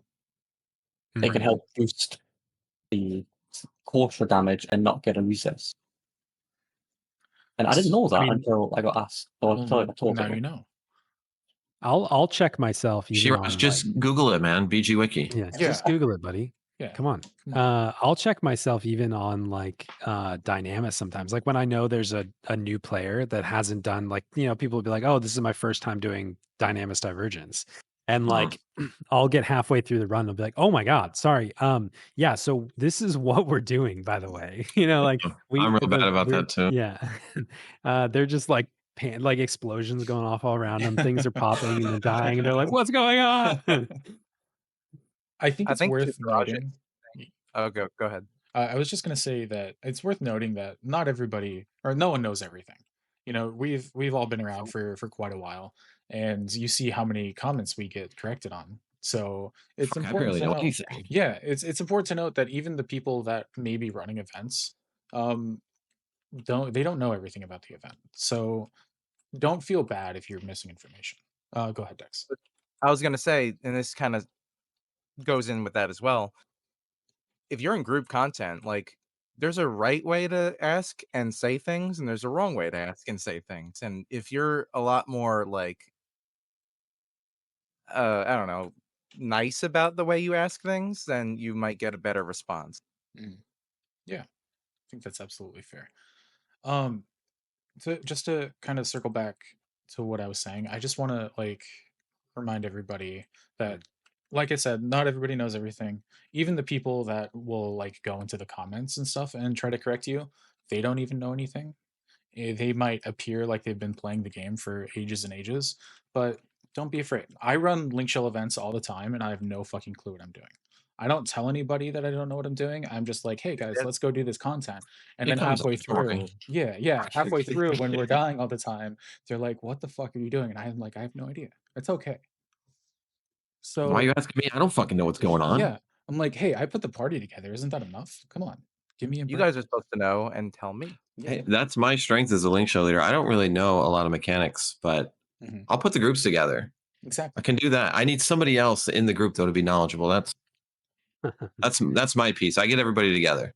I think it's worth saying to new players, especially if you're trying to like form a group in something, don't feel like you need to know every mechanic about the content. Feel free to ask questions because a people lot of the don't. times you'll get information. What's that, Dex? Well, like you were saying, don't be afraid to ask questions because most people don't know everything anyway. Yeah. And you can do content without knowing all the mechanics. To be quite honest, there's not a lot of content outside of like Sortie these days, maybe some Odyssey stuff that you really need to know in depth, like the mechanics. You can pretty What's much most roll important into is Dyna knowing. blind. Go Yeah. ahead. What's most important is knowing how your role needs Yeah. to function, you know? Mhm. Knowing the nuance of every aspect of the piece of content is usually unnecessary. It might help with your grasp of why your role does the thing it does, Mhm. but first and foremost, knowing why you need to be doing the thing on your role is, I think I think the only bit of content that might apply for is maybe one or two master trials. Outside of that, you don't even need to intricacies and the ins and outs of every single thing. It's just not even necessary. Yeah, Did absolutely. you guys know I just learned recently that those SU-5 bombs in Dynamics can blow up and kill the whole alliance? Oh yeah, we saw the I clip. recently learned that. See, you're learning new stuff I all had the no time. idea that could happen. I've been running it for years, and then we all died. I'm like, what the fuck happened? well, Yeah. you're pretty familiar with bombs exploding and killing people, right? I've never seen that happen before. It's brand new. One of my favorite stories. So I was charmed in Wave 3, and people were just like barely killing. They were hitting me like Fire 1. They're going to try to kill me. And I was getting really heated, and then the bomb blew up and killed everybody but me because I was charmed. Yeah. We used to. You guys got smited. That's your own fault. Yeah, we used to go as far as binding the bombs and pulling the Beastmaster away because we were too slow to kill it. I had no idea those things could blow up. Yeah, they can blow up and No just idea. obscene amounts of damage. That's so much work. I've always been lazy. I try to like do as little as possible. And one of the other things is like the game's not that hard.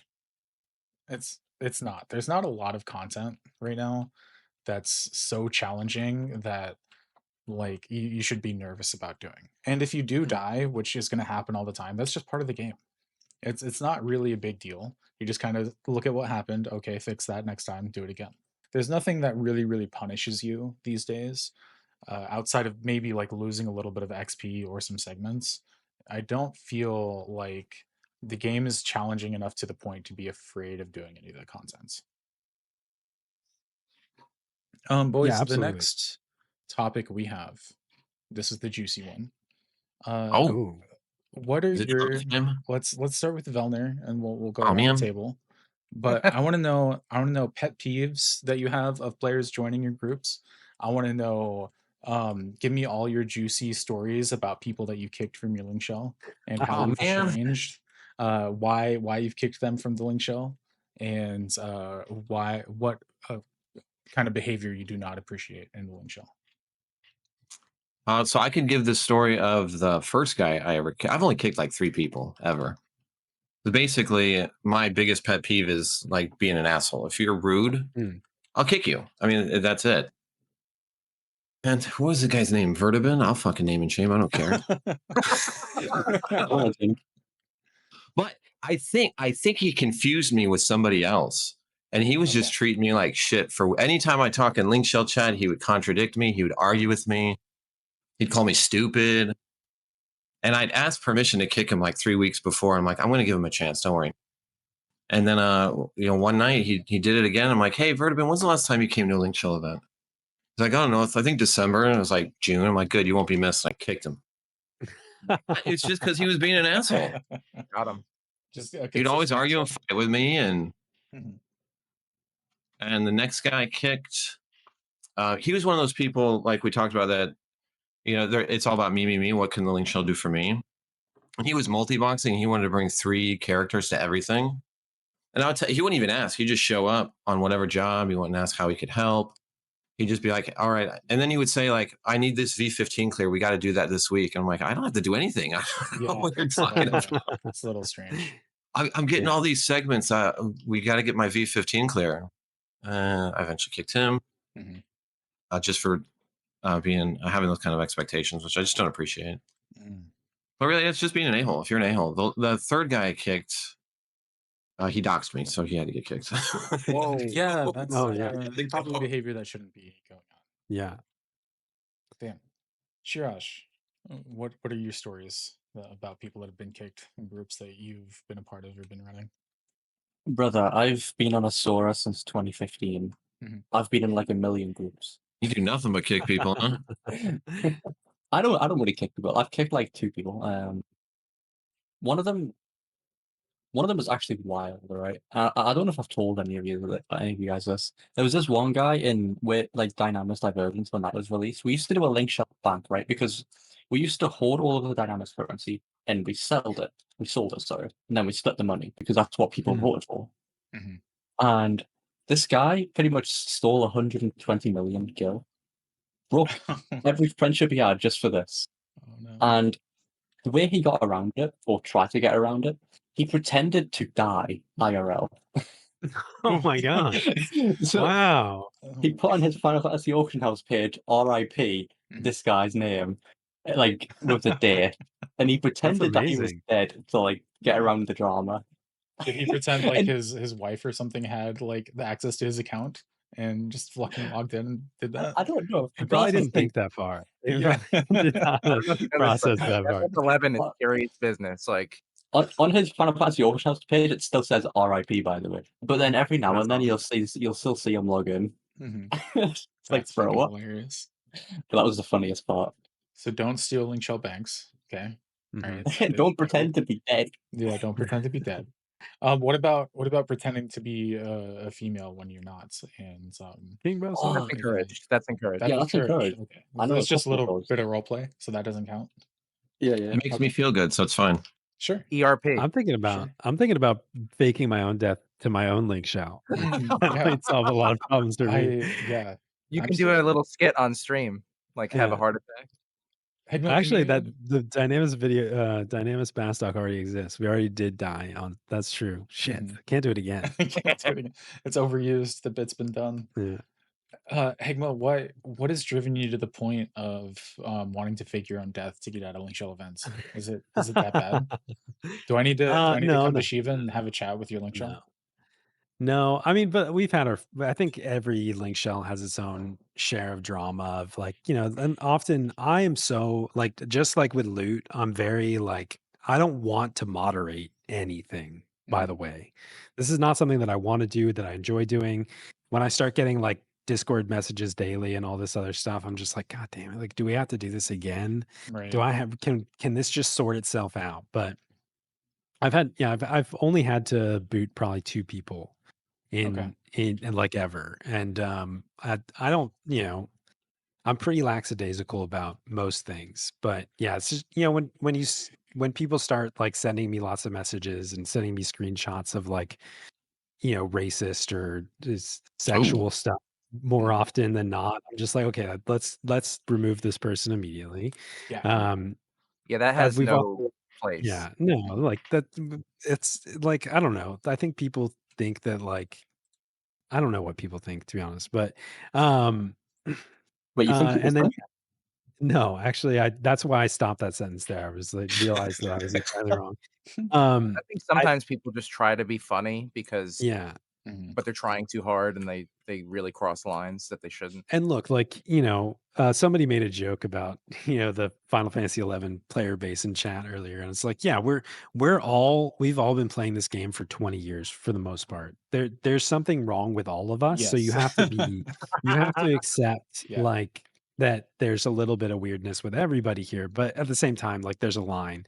It's when, when people get to be offensive. And again, I try to remind people that it's like, this is a large shell. There's people's grandmas in here. You know what I mean? Like there's people's, children in here. So it's like, let's not be weird. And then also when people start threatening other members of the link, so like I had somebody who was threatening other, like, I'm going to report you if you don't carry me through content kind of stuff. That's I'm like, okay, ridiculous. you can go do that in another link shell. You don't have to do that here. Who did that? We won't get into it, but Just name them. It's fun. It's fun. It's way more fun. but I did it. Yeah.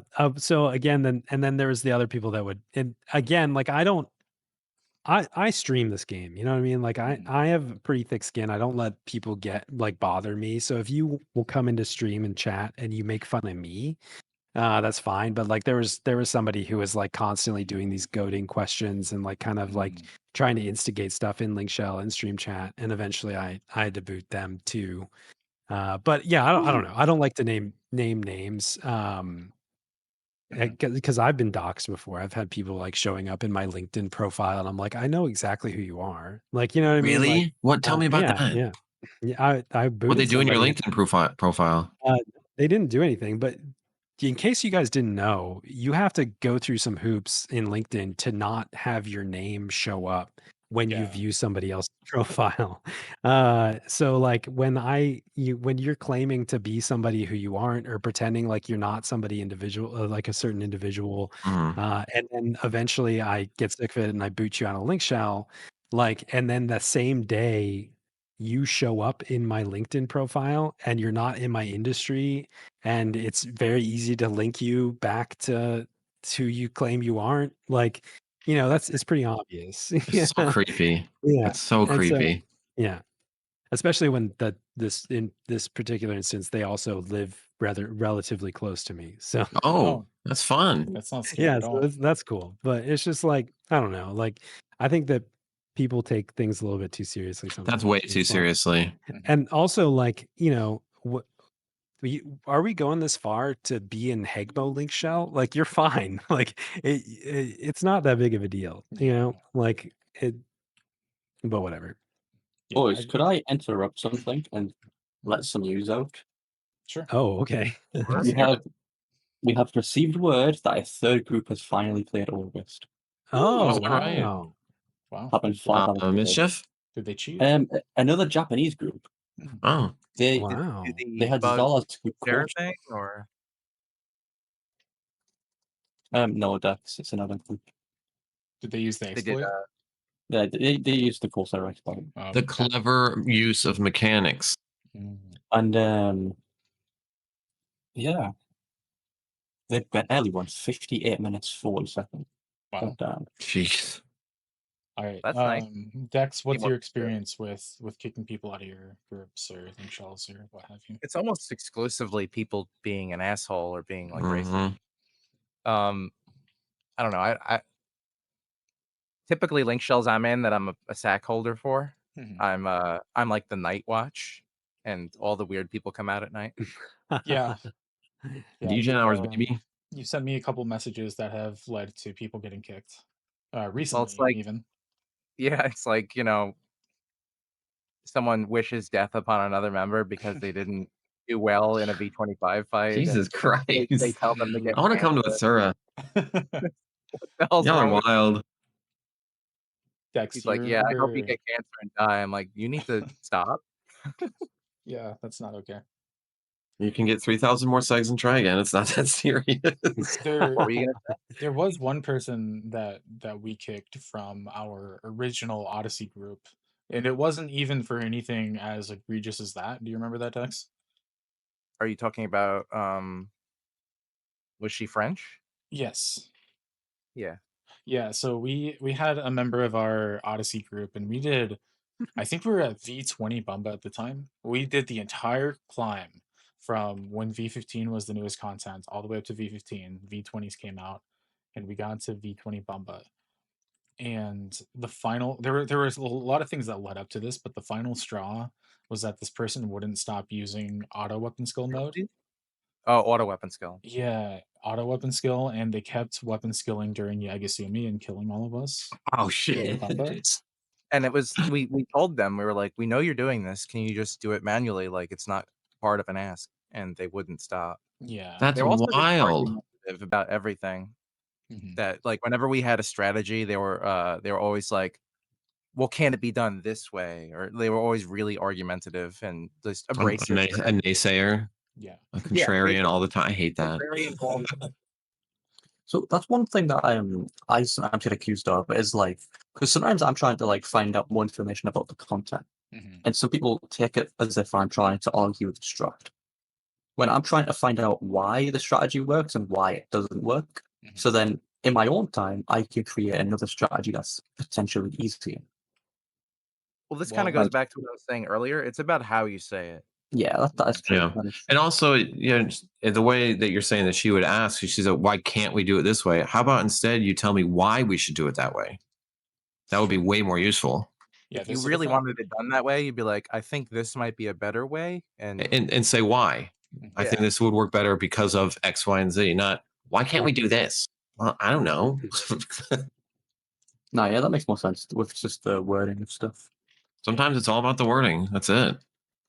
If you're trying to communicate properly with teammates, like you kind of need to not be abrasive if you want to get just a little modicum of respect back and forth. That's all. Yeah, it's reciprocal. I think there's different things that I look for when I'm potentially kicking somebody out of a static or a link shell. Like I'm much more strict about my statics, my 6-man groups, than I am a link shell. Mm-hmm.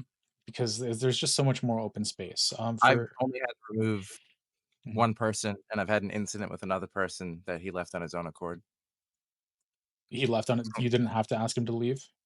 Well, this one person was Mr. Know-It-All and would always tell us how he was the best at this thing and how he knew how to do things, and he played multiple characters at one point. Wait, is that the person I think it is? Oh, yes, it is. Yes, it is. Was that the person who was telling me why we don't like? Who was just shutting me down when I asked about rape? Yeah. Same guy. So this person, we did like 6 months of sortie with him, and at one point, he was always like the person that would give us negative feedback about how things went or whatever. At one point, we did the route a certain way and did certain objectives along the way on the route for sortie, I'm referring to. And he had a problem with that. Made it very clear that he wasn't happy with it, and everyone else was like, we like doing it this way and we're happy. And he goes, well, then I'm not bringing my main character with you guys anymore. I'm going to bring my alt because I don't want to risk anything. My main is more important than you guys. I was like, okay. Risk what? 500 exactly. Really what? You think if you die to Ammonon, you're dead forever? Well, he wanted to do Ammonon early because if we make a mistake, then at least Ammonon's done. I was like, well, I see. Silly things like that. It's like, well, we're a team, you know. If we make a mistake, then we can adjust the mistake. It's not about whatever. At another time, he well,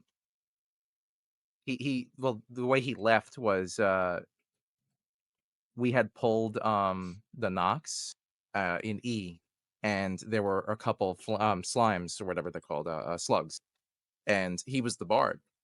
So the paladin was like, sleep the slugs, and then I'll move the Nox up the ramp. And he's like, my other group doesn't sleep them. Paladin single target pulls each one. You guys should do it that way. And the paladin was like, no, it's a lot faster if I just run through the room and you sleep once. And he's like, well, I don't want to do that. We shouldn't do that. I'm not doing that. And he's like, you're the bard.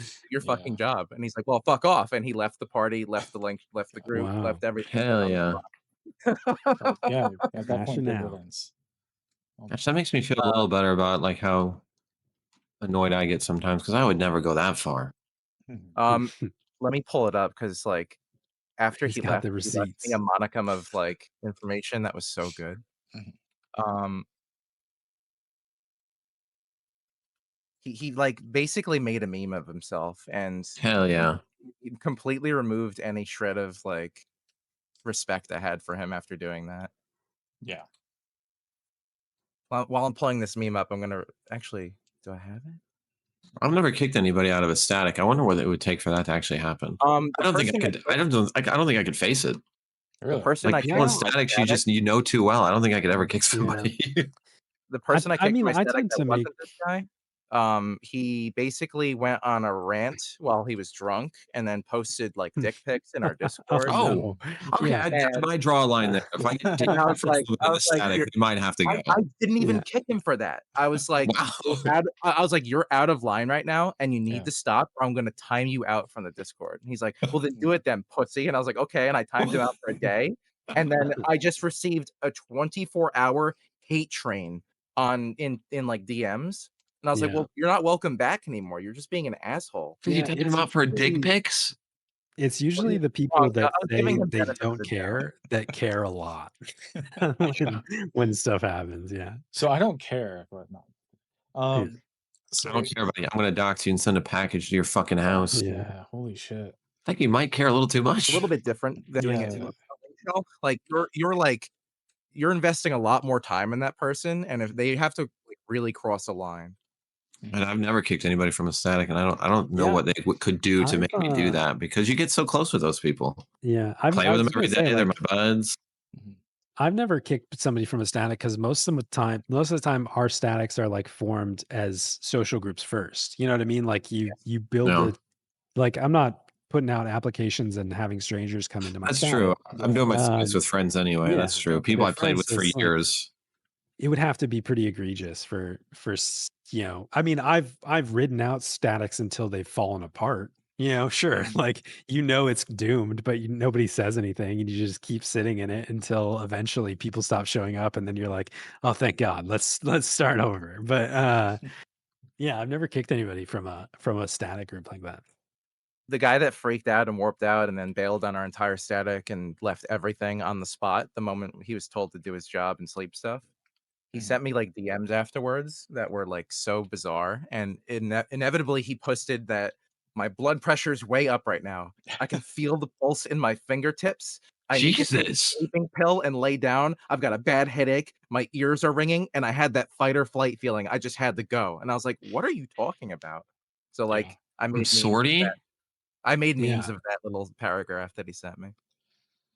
Yeah. It's yeah. understandable. That meme was And that great just to see. becomes like again, like you know, this is just a reminder as a mental health, you know, reminder that like when you're playing an online game, you're dealing with people and who knows? You don't know what's going You on in never that know what guy's they're going life. through. That's You don't 100% know what true. they're dealing with. You don't like maybe they're going through something in their personal life or work or whatever, and they just, you know, went off the handle. And like, yeah, it's important to keep in mind just across the board that we're all dealing with different shit. Mhm. You know, not to say that you should accept abuse, but you know, that's you know, you just got to keep that in mind. No, you definitely have to be understanding and open to Yeah. everyone's situation because everyone's got some sort of thing going on, and we play Final Fantasy 11. We're all weird. Mhm. Yeah. I find that interesting that you guys would have a much higher threshold for people in your statics because I'm the exact opposite. I Really? Yeah. I'll kick people. Do you invite people that you don't really quite know? Yeah, that's the thing is Because like I think if you're on removing our people small from servers, static, you're probably just making the statics with your friends. Like if those you're are the yeah, people removing you want to do new content with first, anyway. The true. people you know and you like and you have fun with. If you're removing dudes from your static, then is it even a static? Like, that's a good question. 'Cause But if I was removing somebody from a static, that's probably also means it's somebody who's not going to be my friend anymore. That would really take a lot. exactly. But I mean, I guess it depends on how you look at it, like, right? Because if I talk about like my V25 climb, I came back a little bit after like most of the people that I had known had already cleared that. So I came Mhm. back and I was like, okay, I'm behind now. If I want to do this content, the easiest way for me to do it is I make the group. So Yeah. I had maybe 4 regulars, including myself, and I posted on the auction house a couple times, like looking for people to form a static for the V25 climb. I would regularly ask in like link shell, I would shout, and it started by like a lot of people just not getting invites back. So if you Yeah. didn't perform well, if Yeah, you weren't open to criticism, if you weren't communicating, I'm probably not going to invite you back. And then also, if I have somebody in a static, like I mentioned before, that's just not willing to help the group, I don't have a problem kicking that person. The person that we kicked from V20s, we had had her the entire time, the entire climb, and it was over like a year process. Yeah, I mean that was long when it first came out. It was Yeah. great. And I kicked her on literally the very last boss. Like Dude, that I V20 I Bumba was clear. I was like, dude, this is fucking ridiculous. Just bricked up to the max and then just got fucking cranked. If you can't Not in a good way. not automate your jobs, like It's during crazy to not be able to just turn. yeah, That's just crazy. I don't Not understand why you would want to because- automate your weapon skills anyway. Yeah. right. I agree with you, and like just being told to turn it off and then not listening is just insane to me. And What, you want me to make another macro for a weapon skill? yeah, Yeah. You're a warrior. I think you can handle it. What am I supposed to do? Sit here and watch my TP go up and then use it when Use it like, strategically at the right value. exactly. We're doing like pinnacle content. I need to be able to walk away. Like, come on. Yeah, it's very And true. what if my cup of tea's ready? I gotta get up and get it. To be fair, I was in a class on Zoom while I was doing Bumba V25 because You son of a bitch. But I mean, okay, wait, I just remembered one. We did Yeah. kick somebody out of my old link shell because we were doing Omen Mhm. and they like nobody was participating. There were like two people trying to do objectives and this one guy was just AFK at the start every single time. Mhm. And we could hear him playing Breath of Fire or something over his mic. And somebody was He's like, playing "Wait, is that something what else is while that? you guys play What is that 11 for him?" noise?" And they called it out. They were like, "Wait, is that those sound effects from Breath of Fire 4?" And the fact that the guy's somebody like, can "Oh, tease well, out what you game guys, it was is amazing. yeah, you guys are doing all the objectives anyway. There's nothing for me to do." And they like literally just booted him out of the party. Oh my god, Yeah. that's fucking. Speaking of that ridiculous. dude I booted from the group for posting dick pics and being a genuine asshole afterwards. I remember like part of the hate campaign he posted on me for like the next day and a half afterwards was like, "You've timed me out you've removed me from the Discord against my will. Like I can never trust Against you my will. I can never Yeah. trust you as a leader ever again. Like even if I came back, you might kick me. Like your fingers on the trigger to remove me." Like, what are you That's right. That's So just then- projecting. over a year later, I had an open spot in my Discord. For whatever reason, I just remember this. I looked it up. Mhm. I had a spot in my static, not my Discord, but we were trying to fill it, and it's hard to fill people at the time I play. I play late night, so I had this post on Auction Degen. House. I had this post on Auction House for hours, or not hours, for days, and I couldn't get any reply. And he randomly, after not talking to him for a year, pops up and says, "Extremely good group, can recommend." I was like, "That's very nice to hear. Thank you. I hope you've been well." He immediately replies to that with, "I didn't think they were that good." And then he goes, "All right, I forgot to say, this group has big leadership issues. Works fine most of the time, though." And I was like, "What the fuck?" Dang. So I was like, "You come back just to like talk shit? Please don't." So bother this is going to be on the Asura forum, right? I can find this Oh, thread. Oh, there you go. And then afterwards, he sends me a DM. He goes, "Hey, dude, I meant everything I say. I genuinely wish you well. I genuinely think the group has leadership issues, and that's you." Was also semi taking the piss. Well, just check the website for updates if I ever play again. Seeing your fucking post makes me amazing. wanted to talk to you, and I still mean every word I say. And then he goes, "I have a lot of strong feelings towards you and the group. I think I was done wrong by you all. If you want to have a conversation, I'll have some choice words, but I think you'd like to hear them. To some extent, I wish you the best." To some extent, oh, that's amazing. I'm going to start using that as a sign off. I To love some it. like, extent, bro, I wish you the best. I didn't even reply to that. I was like, "This is not worthy of my time. He's just trying to like rage bait me." Like, Yeah. what is I happening? wish you the medium, not the I best, think but like the worst. especially for those of us that like stream, I think that like people often need a reminder that like you're not entitled to anything. Like just because, you made a sound effect on my stream, it doesn't mean that, you know what I mean? Like I value and I Art appreciate everybody that that hangs out and does all this stuff, but it's like I'm just trying to have fun, and like if you're jeopardizing that, you don't have to be here, and I can We're Absolutely. make just that trying to play a decision. game, and have a good Yeah. time. We play this in our off time for fun. I'm Like, trying to dissociate here. Yeah. you guys stream, but that's not your job. Like, we're just doing this to have fun and share it with everybody. This is how I make all of my money. Yeah, Enoch. No, I'm just kidding. So I actually lost a friendship relatively recently from somebody that I've known since I started playing the game for like about 20 years. And he made a political comment because I was talking about me going to school and how I needed to get like certain vaccines for the clinicals that I have to do. And he mentioned something about Biden and like just some like weird conspiracy theory surrounding the COVID vaccine. And I was like, hey, I don't want to talk about that. Like that's fine that you think that, but this is not a conversation you that I put up want to you put have. up a boundary there. And he blocked me and I have not heard from him since then. After 20 years, Dang, I've known this guy. 20 years. Holy Yeah. shit. Wow. And He was just like, it's Jover and hit that block button, yeah, huh? yeah. And I was like, that's fine. If that's your boundary, being told and know that I don't want to have that conversation while I'm trying to enjoy the game, then that's fine. But that's a lot of the stuff that I see in like link shell chat and like the wider community. That's where I draw the line. If people When I start hear that, bringing in like their political stuff, which to an extent is okay, but if you start getting like really radical about it, I don't want to listen to American politics right now. Getting toxic about it. Yeah, and if people Yeah. start bringing in like racism or homophobia or transphobia and stuff like that, that's where I'm immediately axing people. I left a Discord from another content creator a while back because he started getting transphobic in the comments. And Mhm. at first we tried to like talk to him, be like, hey, there's people in here that are trans and don't fucking appreciate it. But Yeah.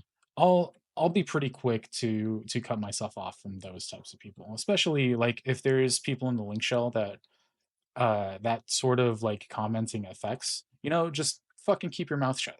You're an adult, so you're probably in your mid to late 30s or older at this point. You don't need to be going online and like spewing stuff at other people online intentionally to most make people other play people this game uncomfortable. for an escape from those kind of like real life unfortunate things that everyone has to deal with, Yes, political or what.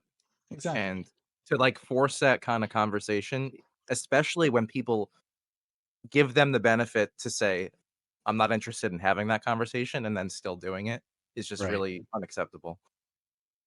Yeah, and Yeah. I mean, again, going back to the idea, it's like just as a reminder, there's a lot of different people in this link shell. There's probably half the people here that agree with you, half that don't. So before this becomes a debate, like Yeah. which this isn't the place for it. Like I understand if you're frustrated with something. I understand if you don't agree with something or you want to express something, but like take it to a forum where that's appropriate. You know what I mean? Like this is not here. I need Yes. to learn your guys' mediation techniques because, like, when those fires start burning, I just watch. So when to It's not me, good. It's not a good approach. I'm like, I don't know how to get involved. I don't want to offend anybody. I'll watch it burn. to Well, me when I don't somebody mind that approach starts, as long as you're not fueling it. I won't be right, feeling it. I'll just be watching it. I'm like, I'll just let them go at it. Let's see But what they happens. go back and forth, and you're like, "Well, what about this?" And you just give them another yeah. Stir and the then pot just a little watch. bit here and there. As soon as it starts cooling off, just throw another little log on the fire. Yeah, did you see Hey, this by the latest way, did you tweet? hear about this thing that happened? Oh god. No, Then I'll start when I see that stuff and I know that like someone is going to be uncomfortable by a comment, I'll say cut it out. And if I see it go on more than that, it's just a kick. One warning and then kick for me. I've had that Yeah. situation happen as well, where it's like you give them the warning, and they're like, "Well, you're just trying to silence me or something." It's like, Yeah. then shut the fuck up. Goodbye, then. Yeah, and that's fine. Like I recently kicked somebody from my Discord actually because it was one of our very first podcasts and I think Hegma was coming and I made an announcement and I didn't tag everybody but somebody else because I don't like pinging people in my Discord but somebody Mhm. else was like, "Hey, I think everybody should know this." And he did the at everyone ping and somebody got really mad about that and was like, "You shouldn't be pinging people." And I said, well, in his defense, this Discord was made for the content that I put out. Yeah. And he goes, well, that's not an excuse to ping people. And I was like, you know what? If that's You can use it. yeah, I was like, if that's your idea, or if that's how you feel about it, then maybe you just shouldn't be here anymore. And then they started Yeah. typing, and I just kicked them. I was like, no. You saw the little typing thing and said, "Nope, you're not even gonna get a last say." That'd be the most satisfying. You deny them the ability to respond, and Yeah. they just like seething behind the computer, like I'm coming to Asura. That's it. You guys have way more fun. None of it. I think No, I mean, I ping people in my Discord periodically, and I think that it's important for everybody to know, just for full transparency, that like the Discord and a lot of the link shell exists to funnel you to my stream. Yeah. Like, I'm sorry, like this is why we're here. Exactly. So like I'm gonna ping you when I have something to share with you. Pulling But, back the Isn't, veil. isn't that kind of like a given though? If you're joining a Yeah. streamer's Discord, yeah. Apparently I not. don't think I ping anybody ever in my Discord, and I have a separate one for my. The link shell's a separate Discord from my stream. Yeah. See, I made them The link both shell before the stream, That's so they're smart. I should have separated. done that. Yeah. I should have done that for sure, but mine's named after me, so I'm dumb. I don't know. It's all one pot. I just don't tell people in my link shell that it's for the stream. That way I can trick them into coming and hopefully giving me money. That's the only thing. I like money. Yeah, exactly. See, that's why if you guys haven't noticed, I post all of these podcast episodes on my personal channel so that I can benefit from everything Hell that you yeah. guys do. That's what it's all about, chat, is me taking in as much as I can off of other people's labor. That's what link shells are about. Myth, I need permission for this. Yes. Would it be appropriate for me to have the most rage-baity political comment in the comment section to try and piss people off? No, I don't want political stuff. No. No. Okay, No, fine. I just said no. I was just talking about fucking political. Yeah, but guess Charge, what? that's why you don't ask. You just do. Yeah, but he would get a lot of like, what's it called? He would get a lot of traction. You know, the algorithm, Yeah. comments and stuff. No, Raj, and it's easier to apologize than to ask permission. see, if it was relating to the game, then I'd be okay with it. I think it's funny when we have like a lot of people that are heated about our takes on the game and engage in like negative ways. I think that's Yeah, okay. that's fine. If and I'd like to keep it to that point. I don't want to go out You of know, our No topic. yeah. I actually left another link shell. I didn't really like say that I was leaving. I just kind of like took the pearl off. And some people have asked me why I've left the link shell, and that's kind of why. It was also a fellow content creator. You might know them. Their link shell had a lot of political stuff on at nighttime. It was unmoderated. Yeah. Yeah. Yeah. Which who was the what link shell is it? It's a purple one. It's a purple one. Come on, name people. It's more on the fun for me. show. We need to know. We need to be in on the If you drama. guys are on the Sura, you guys know everybody. And yeah, me and Hugger, we're like, who? Actually, if I can interject here real quick, I banned one of the Twitch streamers from my stream. Who? Oh, I remember that. Yeah. It was somebody that you all know, and most of you like them. I try not to name people because I don't want to like. What? I don't Oh, was it when I was on Asura when you kicked me out? Oh yeah, actually, no. That's right. I remember that. But there's certain behavior, like I've talked a lot about it already, but there's certain behavior. Oh, I bet I know who it is. Like asking for attention and intentionally like trying to make other people feel bad for you in order to get attention. You remember how you said we're gonna have Jeopardy? Can this be like a Jeopardy question? We all guess who it is.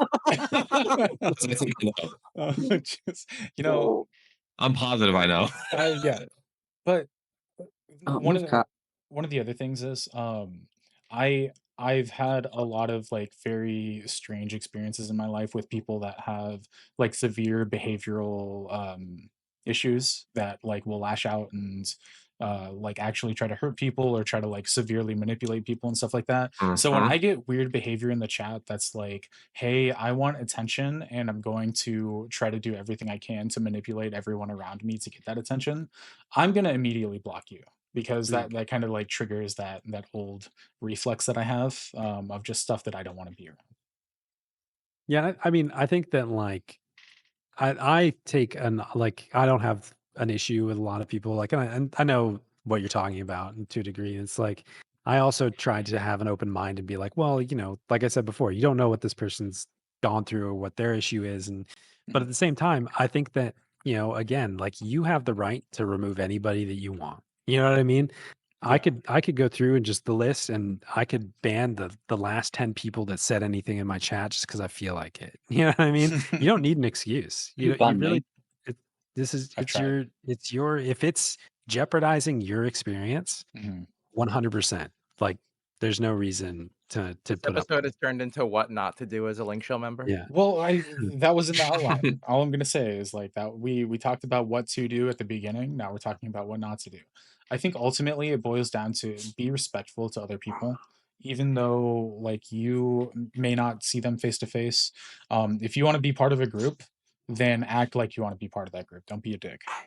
Oh gosh, 1 second. I'm One thing reminded that that people, I removed a person from one of my groups for being like a perpetual victim. Like he wouldn't perform Mhm. to any like measurable standard that we set for him. Like we kept lowering the bar and he kept do I know who this underperforming. is? What? Do I know who this is? You should. He hopped servers to join my group and he joined other groups. I'm talking about Angle, but whatever. Oh yeah, okay. I have that. But wasn't the guy who sent dick pics? No, that wasn't the same guy. Oh shit. Okay. They were both from the same server. Oh, okay. That's probably why I correlated against it then. But yeah, he wouldn't do what we wanted him to do, and whenever we gave him like suggestions or advice on improving as a player, he took them as attacks and like played perpetual victim. And then whenever someone would like try to like help him out, he would like completely fly off the handle and get all upset about it to the point that it made it impossible to give him any meaningful advice. And it just got to the point where I was like, I can't improve your play no matter what I do. Like you're just gonna not let me try to help you, so I can't play with you anymore. I mean, that kind of links into what I was actually going to say. Is one thing I really hate is the players who think that they cannot improve and the people who get offended when you give criticism.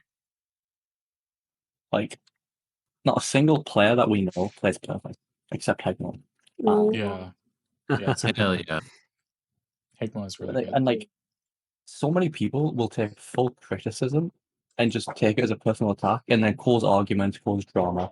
When in reality, this is going to be harsh to say, their feelings do not matter. Their performance does. If you're going to fuck up every single run and you cannot fix your simple mistakes because of ego, I don't want to play with you. I'm pretty sure nobody else wants to play with you. So go play with Trusts back in V1. I don't know. Like, I hate people like that. Yeah, I mean, I think there's different group dynamics too. Like there are groups that are just fully social and like they care about having fun with their friends and like, you know, it doesn't matter if you're min-maxing, etc. And that's a totally valid way to play the game. And there's also people that are, you know, trying to do cutting edge, you know, whatever, the most difficult content. They need to be mathematically correct and accurate all the time. And that's a different way to play the game. And, you know, sometimes there's misalignments there and it's, you know, you just have to call it out. It's a middle ground because, like, I agree with that though. You shouldn't be trying to so-called have fun when you're trying to clear a V25. You should be trying to win. There is a time and a place. Yeah. And if you're like having so-called fun at the expense of everybody else's waste of time, that's just a bit of a dick move. Yeah. I think that's where Heck's saying there's a disconnect between expectations. Yeah. Some people are expecting to just stick around and have fun, and other people are trying to win. And then, there's going to be a misalignment, and somebody's having fun, and somebody else When is. I'm doing my end game content, I'm all about, you know, like I want everyone to know what they need to do to the best of their ability so that we can have fun and just shoot the shit, goof around, not even talk about what's happening in the game. Yeah, like, that's the real goal, right?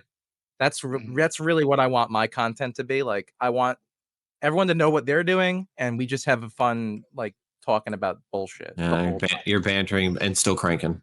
The cranking's just happening in the background and everybody's happy. Times without having to tell people how to crank. So let me ask this question to you guys. How do you go about setting those expectations as somebody that's either running a static or link shell?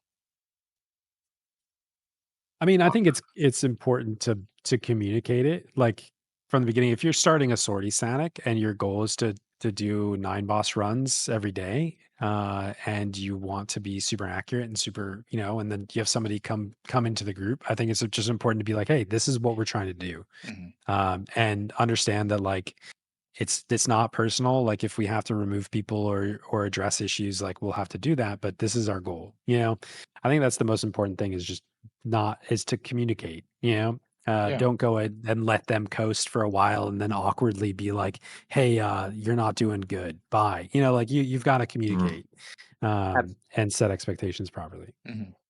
I think it's kind of like what we were saying earlier, where it's like, I want, no matter what group I'm in, if it's a link shell, if it's a static, if it's whatever, I want people that are interested in self-improvement. And I don't know, I don't want to say complacent, but like getting comfortable with what you're doing and just stopping any sort of growth whatsoever is not a good thing. I feel like as a leader myself, I'm pretty bad at that. Being like openly communicating, especially like when I was running a static, I'm sure I could have done a better job of like talking to people as they join the group, being like, hey, this is what we're doing, this is what the plan is, this is what I need for people that are joining. I feel like that's something that's hard and it's not really discussed a lot.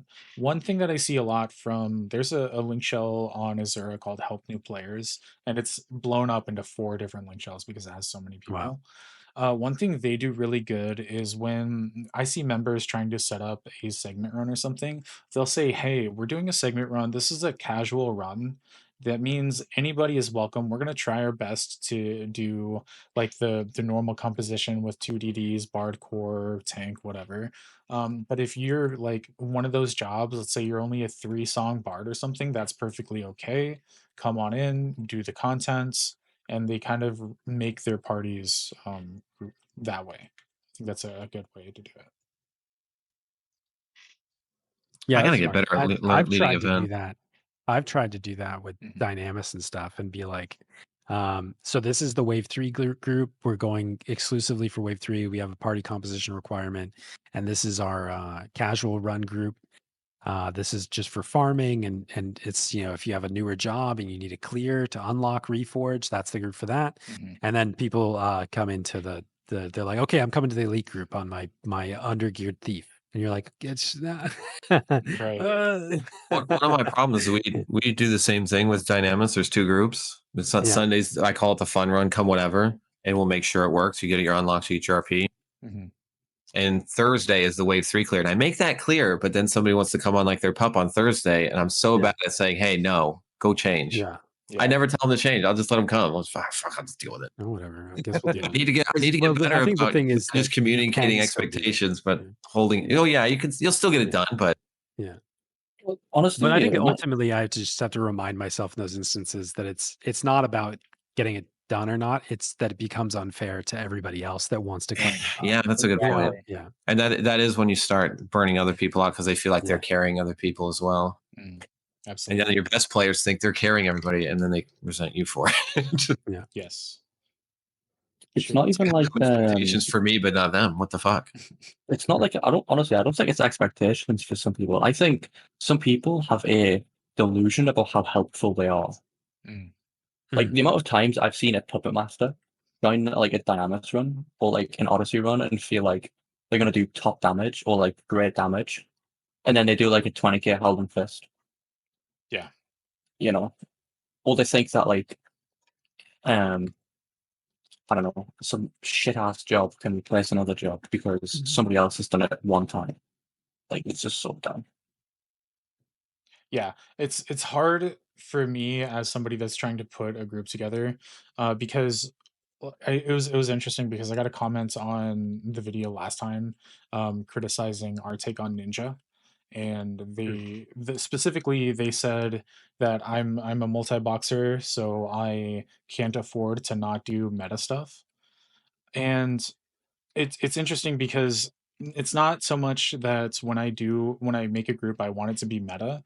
It's just that we can't afford all the time to bring down the entire group and make it harder on some of the people that are bringing jobs to help the overall group by going out of our way to make a just for fun thing work. One thing that people forget is almost every single job can work for most cases. It's just, why would you want to put yourself at a disadvantage when it's already sometimes stressful? Like, Yeah. take Ninja, for example. There's actually someone in Heg's chat. I don't know if he's still there. His in-game name is Bean, all right?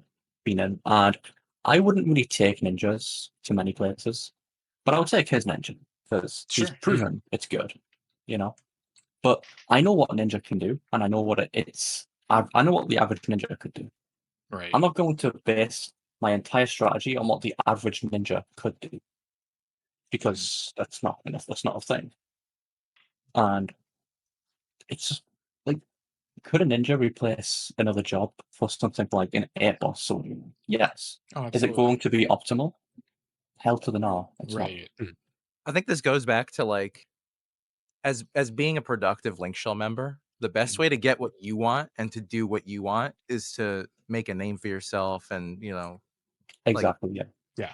Work your way up to it. Don't just expect it off the rip. Like, if you want people to trust your word that you can do something, you should have somewhat of a reputation around that job. Because then people will trust your word that you're capable of doing said content. Right. I know at least one Link Shell member that I would absolutely bring on a job like Ninja to segments or something, and I know they'd absolutely crush it.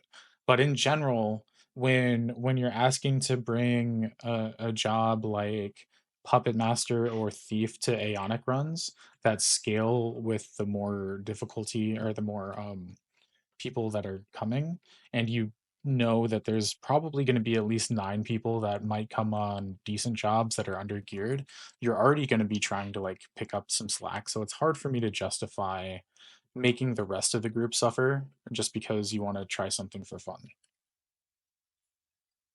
Not that I won't do that. I don't want that to be taken out of context, because like if you're doing Dynamis and you're just like doing whatever, who cares? The game, like I said earlier, is easy enough to accommodate most things right now, but you got to understand that there's always going to be a give and take with the rest of the group, right? Yeah, because As a leader, sometimes you need to communicate your expectations properly, and then everyone should follow suit. you can't have fun every single time. Sometimes you have to take a Wait, sacrifice. you guys play this game for fun? Oh, No, what's that? What the fuck? This is a job for me, dude. yeah. Like I said, this is actually how I make all of my money. Okay. So I think our last segment on here, before we start kind of winding this down, is it's kind of based on a rumor. So I don't want hell yeah. to. So please, feel free to like, if you know anything about this, let me know. This is just kind of what I heard around the block. But Velner, I heard you're a cat lover. Is that right? Wait, you might hear Danny meowing in the background. He's meowing right now. Oh my gosh. He's being so big. Did you just out yourself as a verified cat lover? I'm a on cat stream? lover. That's all I am. Wow. I play 11 cats. That's it. Did you know that Hegmo is also a cat lover? I saw him cuddling a cat just recently on stream. Yeah, Oh my gosh. not long ago. That little Oh. gray baby. You guys have so much in common. Bro, You guys Breathing that know, tuna finally. into his face. you guys know I've been running Etiquette. out of flame spout in Ifrit's Cauldron for like 15 minutes, and it finally just went down. Oh my god. What happened? I was running out of flame spout in Ifrit's Cauldron for like 15 minutes. It finally went down. Hell yeah. I was like, I can just park here and run at it while I'm talking to you guys. What else have you guys been doing while we've been doing the podcast? I'm raw dogging points in Temenos. No, Oh, I did. no. Yeah, I was doing some Apollyon, reforging some gear that I should have reforged already. That's mostly it. I haven't done any raw dogging in Temenos. So like I had like a 30K fucking pour over for the past few weeks. God, I will. It's under 10K now. It's at 8,000. Let's go. I confidently think I say can will get- never raw dog that content ever. I did the very first week, and right now I'm in like a 90,000 point deficit. Fuck. Yeah. Me too, mate. Me too. I full cleared the first week. I got all capped out everything, and I was like, you know what? Let's do one chest a week. Yeah. Smart man. I'll be honest, I don't think I've gone back to Limbus since after the first week. Are you guys saying Limbus is bad?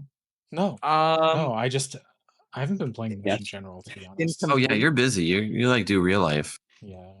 What's that like? I want to do Olympus. In theory, it's fine. I like it.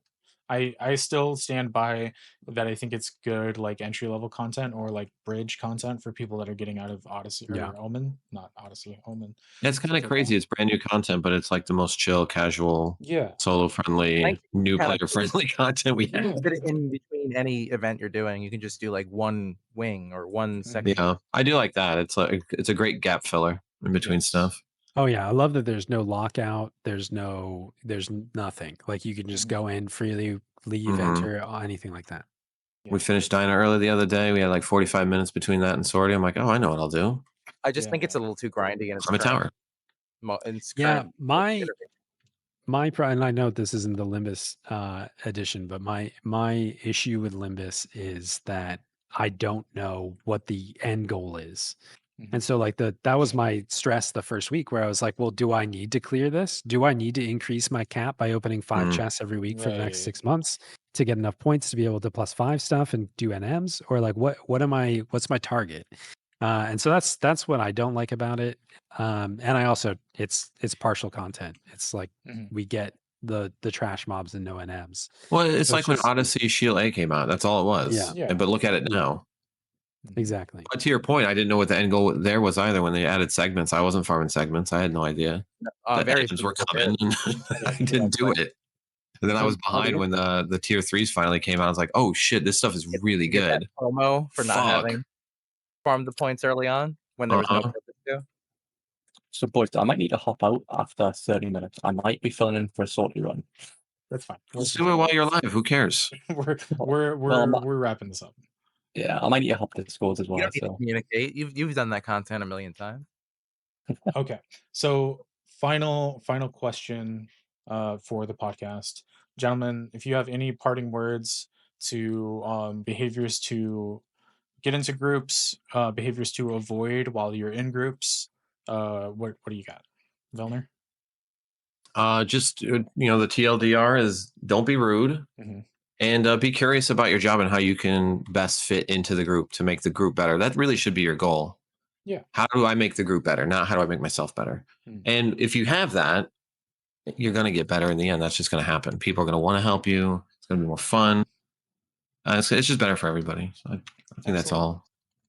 That's really all I got to say about it. Just be a crankster. Yeah. As the kids say, have a lot of riz, like be very likable. Jesus Christ. Yeah. Don't worry, we'll cut that out. Be a little social too. That never hurts. Yeah. Yeah. Be social. Don't be afraid to say dumb shit in link shell chat. That's mostly what I do is I just say stupid comments and see if anybody says anything. Shiraj, you have anything? Boundaries. I think mine's a bit more of a blunt thing, where it's like people need to like not have an ego and like be willing to learn and improve, take criticism, and just seek to get better. Because I need to take that advice. I have that thing too, where somebody gives me advice and I take it as an attack. Like I really got to get that under control because I got a lot I can improve on in this game. There's no question. Yeah. I try to tell you every stream. Thank you. On the flip side of that, I've seen people join like really experienced groups and then start like preaching at other people that they should like do X a certain way and just be wrong about things. yes. So like being a little self-aware, not that this game is filled with a lot of self-aware people. I think we should probably do a very like I think we should do like a survey on the people that play this game in 2025 personally. I think we'd learn a lot about the human identity. That's you know, be when you enter a new group, be ready to learn and be ready to like take in information. And if you see places where you can help, do that, but don't feel like you need to preach at people, if that makes sense. Yeah. Pegmo, what do you got, buddy? I mean, I agree with all that. I think the biggest thing to me, like advice that I would give a player that's trying to figure out how to slot into a group or anything like that, is to actually start instead from trying to make your own group. You know what I mean? Like, don't be afraid of being the leader. Like, try to form your own Odyssey static. Yeah. And it might not mean that you get to do, the max number of segments and clear everything from the get-go, but like try to start it yourself and build it up and see like what it takes. And you'll either create a fantastic group or you'll learn a lot about the content that you can take into whatever your next group is. But yeah, don't be afraid to lead the group either. Yeah. So I forgot that I was going to mention this earlier. I recently had somebody pick the Pearl up off the concierge, and the first thing they said in Linkshell chat was, "Hey, do you guys do events?" And I said, "Yeah, occasionally I run some events, but if you wanted to put something together, there would be a lot of people that'd be interested in it." And they responded that they would rather bash their head against a wall than to run an event. And I don't know about you guys, but when they said that, I wanted to just kick them. That is exactly the response that I don't want to Yeah. hear as somebody that runs content. I want to, being in those kind of communities, you want to foster an environment where people feel confident to lead their own shit. Like you don't want to Yeah. have to be stuck holding the bag every time. To be fair, though, Yeah, I think it's a valid position to say you don't want to lead events because yeah. it's work. I mean, it is is. work. Yeah. It is. It doesn't really I seem like think, it, but it's mentally taxing. I mean, you got to be there on time and early every time to organize it. I'm Yes. super I fully grateful. appreciate saying I would never want to do that again. I'll just you tell me what to do and I'll do it. I get that. I mean, I openly say that I hate doing it myself, but I do it, and I think that, I'm super appreciative of the people who have eventually stepped up in my link shell. And like, hey, I want to start running Omen group, or I want to start running a vagary group or whatever. Yeah. Cause that's like such like, if you want to get in with a link shell leader, by the way, if you want to get some favor and start getting some help on stuff, offer to run their events for them. Oh, it's We love it. Like with my sortie static, it's like I only do that, and sometimes having to have someone come late, I have to track them down. I have to somehow at the last moment find a replacement. And then, every run we record our stats and our times and stuff, and I post it in a channel. Like it's another 5-10 minutes of work on top of everything we do. It's just people that lead events, like they have things on their plate that if you can offer to alleviate some of that, it's really like I'm gonna jump on that right away. Yeah, it's a huge help when you don't have to do everything by yourself. And to be honest, if I had more people that would be willing to run events, I'd be more interested in running more events for the link shell as well, Exactly. personally. Mm. But like I said, I'm never going to run an endgame link shell again. I will do a Days are central over, flow. huh? Yeah, never again. Never say never. I've never been more burned out from the game when that was going on. I applaud you and Hegmo who can do that and still maintain a good attitude. It's really, really hard. Yeah, I like it. I don't know. I've been doing it for years, and like me and another guy started this link shell together, and he kind of faded out. Yeah. He still comes in. He's like, I can't believe you're still doing it. How do you do it? I'm like, I don't know. I like it. He's like, I can't believe you haven't burned out. I've never taken like an extended break, but I find it. I like it. I like leading events. I think it's fun. Yeah. I don't mind doing Dynamis twice a week. They're actually Dynamis Divergence is the most chill, relaxing content for me. I love running Dynamis. But if I ever have to organize an Omen group and do objectives ever again, I'll probably just break the Every time we do Omen, I say like we're just gonna crank through. We're not doing objectives, and I always break down and we do all the objectives every time. Like if I'm just going in and cleaving, that's fine. This would be great. Oh yeah. But I always break down. Well, yeah, that guy needs cards, and you need. Let's just do them. Fuck it, we're here. You need less cards. It's so much easier to just be like, nah, screw it. It's true. It's true. You only need what 74 or 72 or whatever. Yeah. But still, we always end up doing them. Yeah. I just love like, oh, we'll do the objectives, and you get like the weapon skill one, and someone keeps messing it up or keeps pulling the You're doing the skill chains, and somebody comes and fucking breaks it up, and I get really, really mad. I don't blame you. If you we keep doing it. God, we keep doing them. Oh man. Who the fuck weapon skilled my transcendent? How come all the transcendents are dead? What the hell? Yeah. Oh man. Dex, did you have anything to add at the end? No, I think we all covered it all. I interjected when I could. Perfect. All right. So quick, Danny sounds hungry. before I forget, we got to do some plugs. Check out Velner on Twitch. He is the And YouTube. most entertaining Twitch streamer. Whoa, whoa, whoa, On whoa! Twitch, he easily more Across the entertaining than board, Hegmo. not just Final Fantasy 11. Yes, across the board. Yes. Wow, I think Have you Velner. seen the it's very pack kind of you to one? say. I think Velner is actually the biggest 11 streamer besides Besides one all that the ones that are bigger than me. no besides the one person that I won't name on the podcast that actively engages in things that we won't talk about on stream.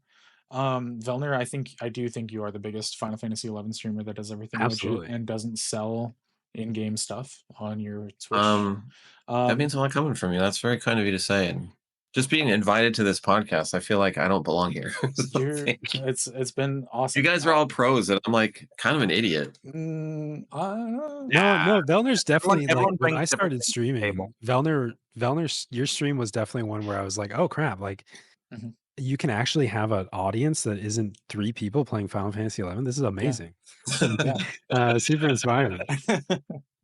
YouTube page as well is fantastic. You know, a lot of really good like guide videos on there for you've been doing a series for like newer players to get into like older content. So if you want to Yeah, I've been trying to. Anytime I something that's like kind of lost knowledge, I like to do a video on it. I only have 2 so far, but Keep doing the if you guys shorts. got any ideas for that, I'm all ears. But then that means I won't be able to do the videos. So Oh, that's a good point. Yeah. Let me steal your content. Let's go. We got to be a little Feed my YouTube. Yeah. Well, what's gonna happen is me and Shiraj are gonna do some like challenging content 2-man, and then the same day you're gonna upload that you did it, and no one's gonna see our video. Yeah. I don't should think start that's gonna like happen. a YouTube management scheme where I just get you guys to agree to sign over your YouTube channels, and I'll help promote them. I'll help promote them. It'll be And then I'll the just get greater all- network of Final Fantasy content. There we go. We got to It'll be a plug hub. Shiraj's Twitch channel, twitch.tv/Shiraj with 2 J's. We got to plug Hegmo's merch, Hegmo's Twitch. Goddamn Hegmo, how much shit do you have? His shirts are- Hegmo's YouTube. Dex also has a Twitch It's what I channel. do. He's No, I gonna don't. he's gonna be a little bit more active sooner or later. So keep an eye out for that. And then feel free to jump in the Discord. We have a pretty good Discord here at the Gubu Farm. It's pretty active. And don't join Hegma or Velner's, just come over here to us. I would say everyone's Discord is quite lively and nice and welcoming. Yeah, I think all of the Twitch streamers have pretty good, lively Discords. They're very active. And my favorite thing is Velner's is super welcoming and open. I remember my very first video I put out, I asked him if I could post it in his Discord, and he was super nice about it. And Is there a butt coming? no, I love Velner. Hey, Teamwork's what 11's all about, both in-game and streaming and all that stuff. So Yeah. I'm all about the inclusivity. I like everybody working together. Absolutely. And email us at blurredxi@gmail.com if you have any questions, comments. Or if you just want to vent and type a story to us like some people do.